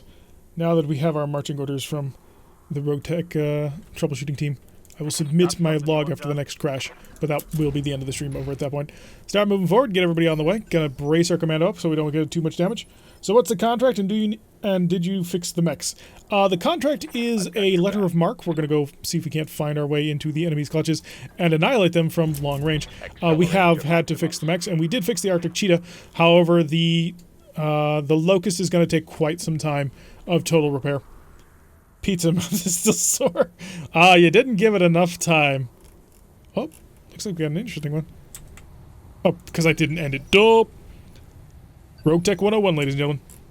The turn will not end automatically after you sprint. By the way, if you're unfamiliar with RogueTech, then these are important things to know. You do have to end the turn because there's so much that you can do after sprinting. So, and we'll have links moving on forward again. And just get on up there. Yeah, the Arctic Cheetah did have a rather interesting and I would say significant modification to it.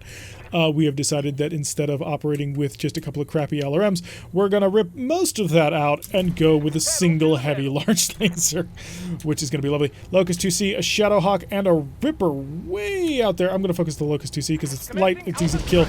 We know from personal experience how easy these things are to kill, but they also can deal a lot of damage if they get up close and personal on you. Pizza solid plan. It is indeed. I love me some pizza. Shadowhawk 55-ton mech. Is it a Shadowhawk 2C? Doesn't look like it. Come on, give me a line of sight on that Locust. Oh, you're not going to give it to me unless I run, are you? Commando, time to sprint. It's commando time. So we're going to be a little bit super aggressive. A little bit super. And we're going to... Ooh, wow. Yeah, it's probably equipped in a similar way to ours.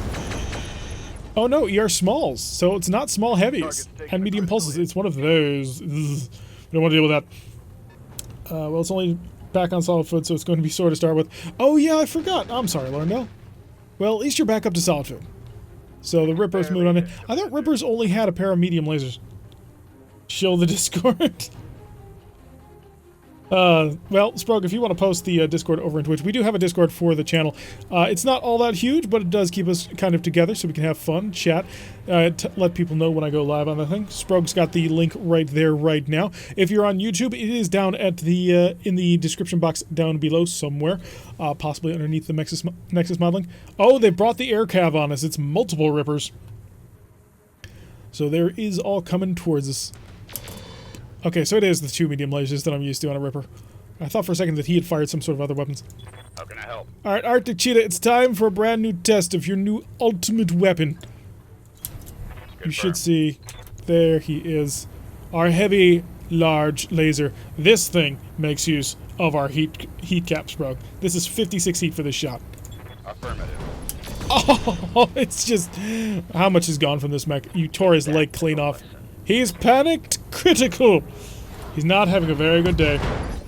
And I think he might be... Nope, he lost just half of the mech. Just zipped up right the side of his body and nearly tore out the center torso. If I can get a Cougar to see it, then it'll be dead. Sprint. Come on, Lynx. Lynx will be out in the open. Very briefly, we are going to get shot at, but I want to kill it. Let's not use the LRMs. We're just going to use the pulse lasers, because one, that should kill him. And two, it will generate no heat, which will mean we can still be just as aggressive against the Shadowhawk, which I anticipate as being slightly more dangerous. Also, the Rippers. The Rippers are not irritating. I mean, it's really cool just to have them here. Ah, darn it. Reinforcement lands on the way.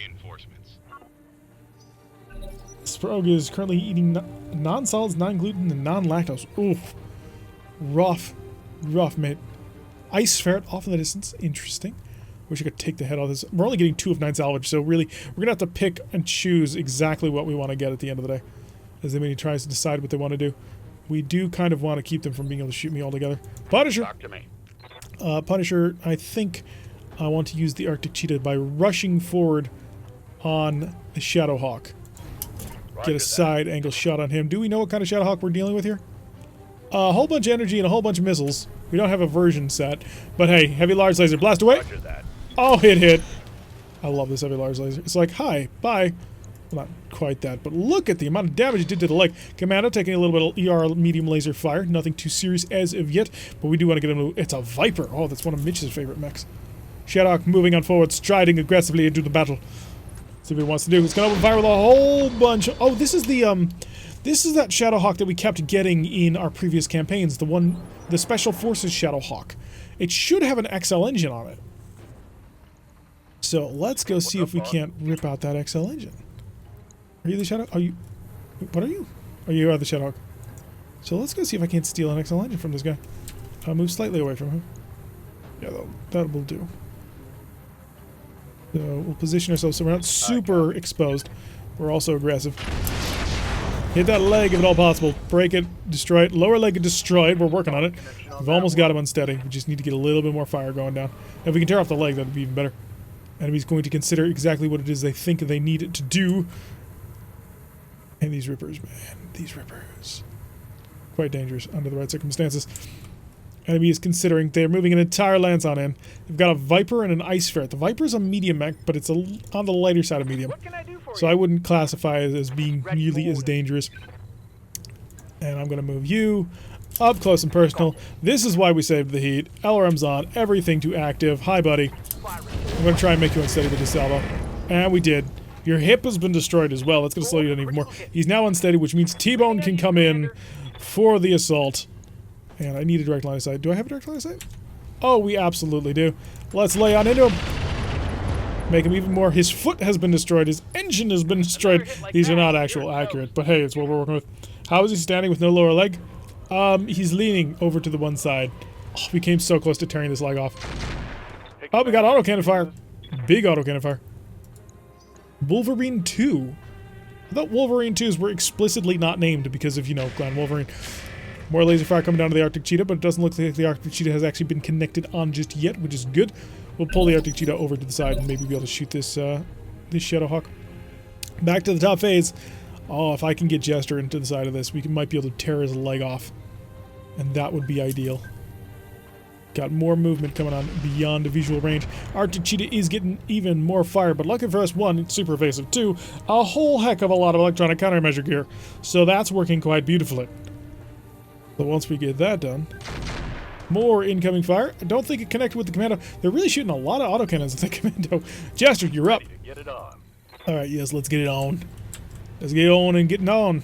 I don't want to move too much, honestly, which is not great because obviously we have incoming enemies. We're going to have to rely on this ECM a little bit to keep us protected. Fire the missiles! Tear his leg off. Take his leg off.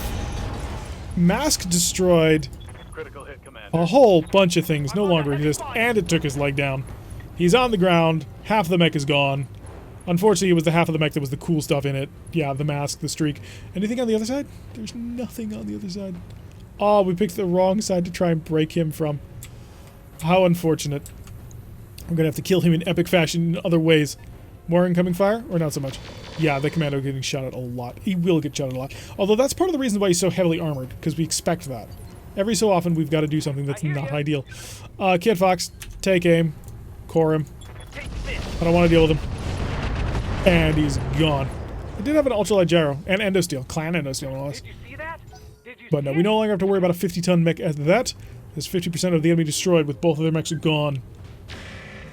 And more incoming fire on the Arctic Cheetah. But again, the Arctic Cheetah, nimble, aggressive, evasive, undaunted. See if I can kill these Rippers before they can do anything. I mean, they're super fast. Rippers are one of my favorite vehicles to bring on. What the hell was that? That got through my armor, Commander. I have never seen a Ripper do anything like that. Okay, I'm gonna click down here. Oh, the ballistic's a bomb, isn't it? How can I help? Interesting. One might even say really cool. And also kind of bull. Copy that. Alright, get some evasion, get some shooting. Blast away! All weapons are go. Oh, if that heavy large laser had hit, it would have been good night, Ripper. Give me a line of sight. I saw that you had it. There it is. See if I can't just keep the fire going down. We'll overheat a little bit. I didn't quite want to do it, but I forgot to. Alright, we managed to tear one Ripper apart. We got one more to go. Watch those heat Ammo levels. explosion avoided. but we're nice and safe. Back up to the top of the round. So a Ripper plus the incoming mechs, and that really did a number of the Kid Fox. The Kid Fox actually has an exposed arm. Almost gone. Oh no, that's very important weapon systems. That's a lot of weapon systems that I don't want to lose. So we got to make sure that the Kid Fox does not actually get killed at this point. Commando is now a little bit exposed, I feel. I think we need to get him on the run as soon as we possibly can. T-Bone's up. Yeah, T-Bone, get on the way. Get moving. Do not stop. Fire all your missiles. Oh, it's going to be beautiful accuracy. Fire away. And there goes the last Ripper. Shot out of the sky by massed LRMs. So they're dangerous. I mean, he done a lot of damage. Commando, taking a little bit more fire. We got to get the Commando on the run. It's not under the proper protection of electronic countermeasures. Lynx, come on forward. And we do have a shot. I don't really want to be out in the open when I take this shot. What are you? Oh, you're the Wolverine too. Well, I do have LRMs. Oh, that's the Ice Ferret. I didn't mean to shoot at him. I don't care about the Ice Ferret right now. He's not all that dangerous at the moment. He will be, but he's not right now. More movement coming forward. Is it a Lancer 3? Because that would be a little bit helpful. We gotta wait on them. Kid Fox needs to move up so it can start providing some long-range fire support. We also need to get a little bit more sensor sharing equipment. That'll allow the Kid Fox to be much more efficient at its job. Because right now it takes negatives for trying to shoot at targets that it can't actually see. I've got your back. Okay, Arctic Cheetah, you're going to maneuver for a shot. Is it worth it? Oh, I can take it. Take it! Roger. Zip on over here. You have the heavy large. Fire! Triggering and Can we hit? Penetrating hit already on the Wolverine. Jester, you get that sucker on the roll, and you get it on the roll now. So get it sprinting at maximum speed.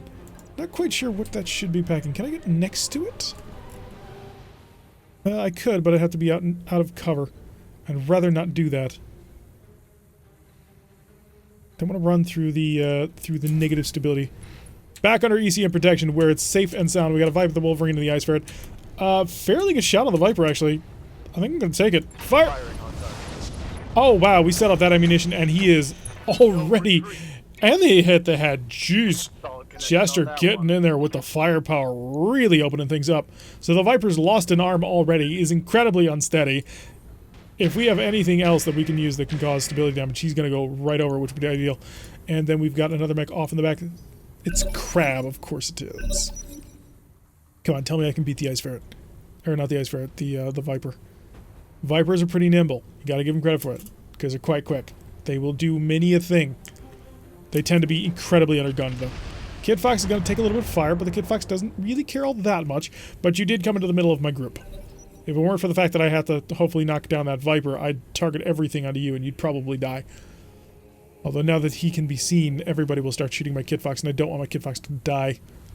It's a very effective little machine. It's not a version of the Kid Fox I normally would have used. Oh, the Wolverine going full on!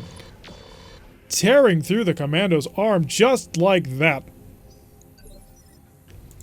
Wait, no, did it miss?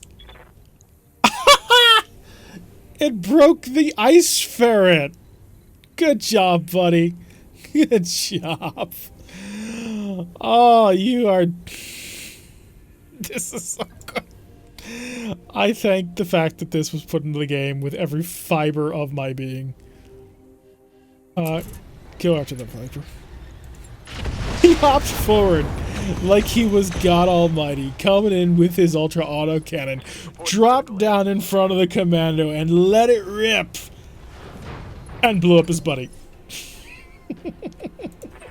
Good job. Excellent job. The best job. Oh, I cannot. That's just too bloody good. Okay, you need a little bit of pain. I could try and go for your head, but that would be kind of pointless. Multi-target time. So we're going to target the Viper, where we can go from on high, and you, because we're a little bit closer. Nothing friendly but friendly fire. Friendly fire has the right of way. Engine crit, engine crit, engine crit. I see a lot of engine crits, but it doesn't appear to be dead. Another head hit on him. Apparently he's got 7 injuries. So there's that going for him. Let's get this sucker on the roll. Actually, I want to go forward. And the reason why I want to go forward, I want to make sure this thing stays protected. So I want to make sure that my Commando does not get too out of position. Good, everybody's ECM protected. Fire. Giving him everything I've got. Oh, we missed with the large laser this time. T-Bone! Here, T-Bone. It is time to provide some ultra long range fire support. It's gonna be 43s, but I think that'll be enough. Nicola. Roger that. From on fire. Gone. Viper's out of the fight. Gotcha. Okay, so taking out the Wolverine's going to be a little bit difficult, although maybe we don't want to take the Wolverine out. After all, he has been a massive help to us, managing to nearly kill the Ice Ferret. Crab's on the field. Crab's got pulse lasers. They managed to hit us once. That's a lot of fire from the crab. I fear that crab. It is quite dangerous. We are improving to confident. T-Bone! Time to give him some more love.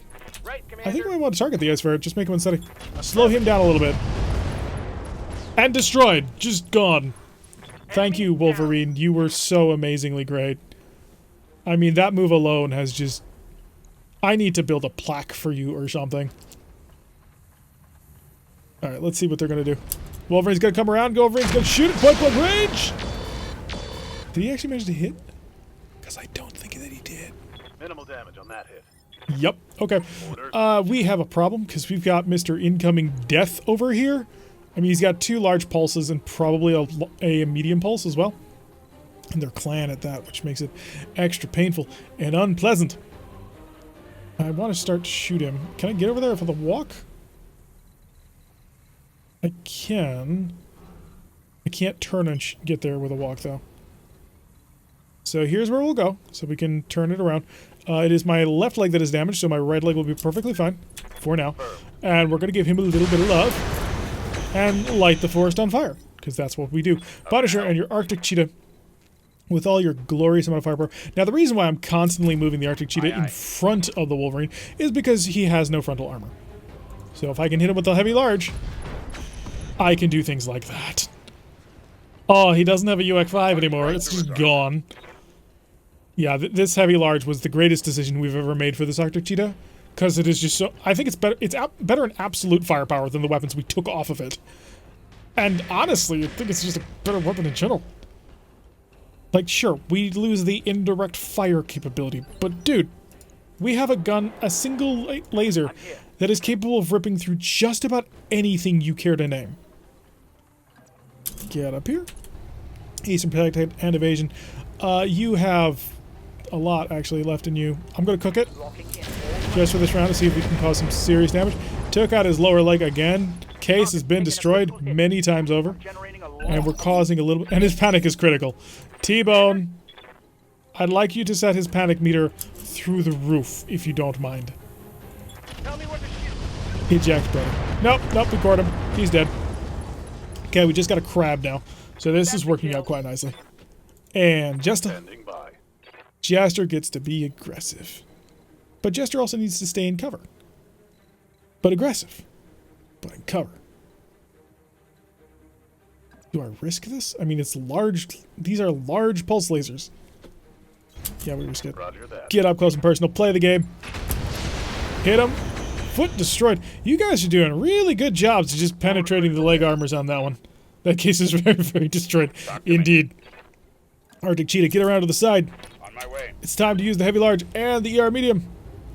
Hi, buddy. Confirm. Oh, and there goes his arm. Large pulse laser destroyed. Don't have to worry about that anymore. So we've cut his firepower nearly in half, although he can punch me, which he's going to do. Duck! Haha! We ducked. And your back is now towards several people. I have to say... Oh, and you added more instability. Unfortunately, I've already cooked... Well, I've already gotten myself, so I can't really do much about this. Maybe if I shut off these... I can still pulse? I can still pulse with one. Pulse away! Bzz. I managed to miss with one. Blew up a couple of double heat sinks, so he has a bit of a bad day. And T-Bone? Haha, T-Bone is ready. T-Bone! Please provide the firepower that we grab. Tasty, tasty crab. Yes, indeed. We're all gonna have crab legs tonight. And there he's gone. That's done and done it. So that was wonderful. No penetrating hits on that. No pilot injuries, nothing horrific or bad or terrible. Just a whole bunch of fun. That's exactly how we wanted things to go. 150,000 Seabills, but that's okay. Just oh yeah, T-Bone did take a penetrating hit, but he picked up all the kills for it. Oh, heavy lasers. Oh no, by subsection whatever, they want to take... They will take the crab salvage, but they're gonna give me large pulse lasers? I will accept. I mean, they took the crab parts, but they only took 3 of the crab parts, and I couldn't build the crab anyway. 1, 2, 3, 4 ice bear parts on the ground right there. 4 viper parts on the ground right there. Oh, ER large lasers. Oh, wait, they put large pulse lasers on the group. I'm grabbing those. Large pulse. Large pulse. See if there's anything else of more greater interest. Whole bunch of endo steel, but I think we're already set for endo. Exchanger. Really? You don't say. Minus 15% laser heat generation. Oh, I may not take these. Okay, so show me that Nova targeting computer again. I know who you're going into. Modify fire of 2 gunnery allows exceeding maximum skill. So this will just make somebody 5% or 2.5%. No, 5% in general more accurate. Wow. So +2 to gunnery, +2 to piloting, +1 to guts, +1 to tactics. Control click on the move button in the HUD to activate this item. This take pilot damage upon overheating when when overheating. +2 initiative when active, +2 maximum evasion when active, increased called shots, +1 accuracy when active, 0% failure on activation, 5% additional failure on consecutive turns. Head receives failure penalty, deals critical hit to location on failure. Basic cockpit piloting system. Interesting. Gyro XL. Yeah, that could be useful. There's a lot of interesting and useful stuff in here. Jump jets, omnipod hands. I need the hand to finish off my my Arctic cheetah again, but it's the hand that he's not actually wielding the gun with, so it's not the biggest of deals. No, I can't not take that enhanced imaging cockpit. Yeah, it's an overheat cockpit, but if I put it on, say, the Kit Fox, which almost never overheats, that's great. Lock it. We also got 2 Viper parts, Shadowhawk 2C part, and the 1 crab part that they left behind. We got an endo steel as well, some ferrofibers to go in as well, so not terrible at all. I mean, that was great. I mean, we didn't get into the parts that they were willing to hand in instead of the crab parts. But yeah, that was a great way to sort of fill out even more of the really cool stuff that we really wanted to add into it. So not terrible at all. So we need to fix up the Kit Fox, which only needs a little bit of fixing. Most of the mechs didn't actually take much armor damage at all. I don't even think the Cougar got shot at once, maybe. But I think the Cougar was untouched, so that shouldn't need much repair. We've got the 2 mech bays. We're well on our way of moving forward at this point. I'm feeling pretty okay. I don't think we're about to die at any point soon. I think we're in a fairly solid position right now. So, despite... Actually, no, we didn't even lose the mech. We didn't even lose the Locust. The Locust will probably need an engine sometime soon, so I do need to kill a mech by taking out his legs, but that's not awful at all. Projected bankruptcy. Wait, what? Oh, we got 28 days. Okay, we're fine. So yeah, the Cougar will be done. The Kit Fox will be done. Yeah, all the 3 of these will be done in a single day. Kit Fox up first, obviously, because it needs to be fixed. Commando's 4 days away, so it seems to take the most amount of damage. So all of the Commando and the Kit Fox fixed first. Because we're not going to be modifying anybody significantly, I don't think. The Locust is a while away. And what else we got? So, I think we need to tick over a day. So the Kit Fox is done, so we now come to the mech bay. And we'd say that it does need a little bit of repair. Because its arm did get dented, so we need to repair the structure underneath it. So when enhanced imaging fails, does it kill a pilot like a supercharger? It deals a critical hit to the head. Wait, are you actually damaged or not?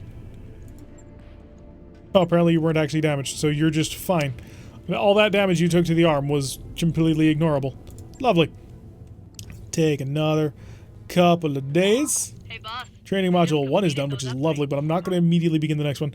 We need 1 more day for Lynx, and I want Lynx, because Lynx is my, Lance leader. Take him a day, stop, come over to the barracks, and he can gain a level. I'll give him some tactics on top of that one. He doesn't need guts. Because he is the player character, he literally can't die. So that's no concern there. We then need to come over to Exodus is good, Jester is good, Lynx is good, Punisher's good. Oh no, Punisher can get his level of tactics. It'll make him more nimble, aggressive, maneuverable. And then T-Bone? T-Bone's fine. Alright, so I'm going to set up the next contract, but I anticipate it's going to crash. But they have requested my crash log from that. So we're going to look at a 2-skull battle. Forward observers is going to be another incoming, but I think we can take it. And we get a fairly decent amount of salvage on top of this one. And we will bring the standard lens. I really like this modified cheetah. The only thing we had to do was put a heavy large laser onto it.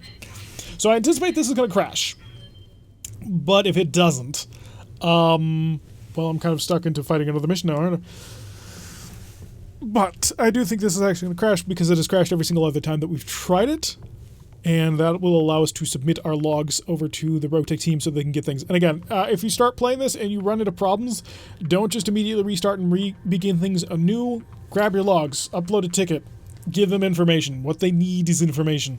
This is what all developers crave. They want to know everything. I want to know everything, but I'm not a RogueTech developer.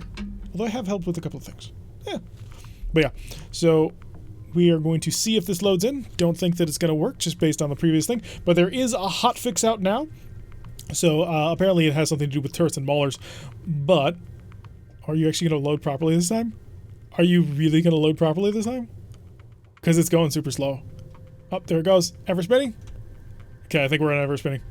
All right, so that was the first stream we've done of the new version of RogueTech. It has been a while. We had been playing Urban Warfare. Heavy large laser. So Sproke over on YouTube says heavy large laser is the best wonderful weapon. It's like a laser AC-20. Kind of similar. A little less damage though. But yeah, so that is our first playthrough of RogueTech. We have started our clan campaign. I am going to have to take a look at the poll that's happening over on the Discord. Sproke, if you want to throw the Discord up on the Twitch one more time. The poll to see what we're going to do for our normal campaign run-through, our non-streamed campaign. It is going to be an Inner Sphere campaign, but we're just trying to figure out if it's going to be a normal mercenary start, a periphery start, a pirate start, or a Solaris 7 start. Solaris 7, I believe, was getting absolutely destroyed and had like no points at all, whereas pirates and periphery were both duking it out for supremacy on that one. If you're on YouTube, the link is in the description down below. When this is stable to load? Oh man, is it good? It's reasonably good. But yeah, so we're gonna close things out now so I can send my logs in, and also because it's spinning because the game won't load up. Yeah, we know. So, but yeah, that's we're gonna end things here for now. I may do a second stream tonight, so it's a little bit easier for people more in the United States to be able to handle this. This was great for AU people, but for anybody who's got like a full-time job in the United States, well, they're still at work right now. I had a full-time job in the United States, but I wasn't at work. That's because I managed my schedule basically completely around this. But anyway, so yeah. So that's going to do it for right now's stream. I've been Tirak. If you like what you've been seeing, hit that like button and maybe subscribe. If you're on Twitch, maybe drop me a follow so you can see whenever I'm going to be online. We'll have a little bit more fun. I'll try and also keep things updated on Discord, both in the RogueTech Discord and on our own Discord. If you'd like to join the Discord, Sprogs put the link up already. And if you're on YouTube, it's down in the description down below. If you're on Mixer, I'm sorry, but you generally aren't on Mixer. So just go to YouTube and look for Tirak117 or Tirak Starfleet Command or Tirak Battletech, and you'll find me with no problems at all. If you're new to the channel, we play this, RogueTech, as well as a game called Starfleet Command, which is another 1980s board game that got turned into a computer game and is absolutely fabulous. If you ever wanted to see Star Trek in the way that Star Trek probably should have actually been depicting battles, go check that out, series. You're going to have an excellent time. Leave a comment, maybe share the video around, let other people know that you found me, and I will see you all in the next episode.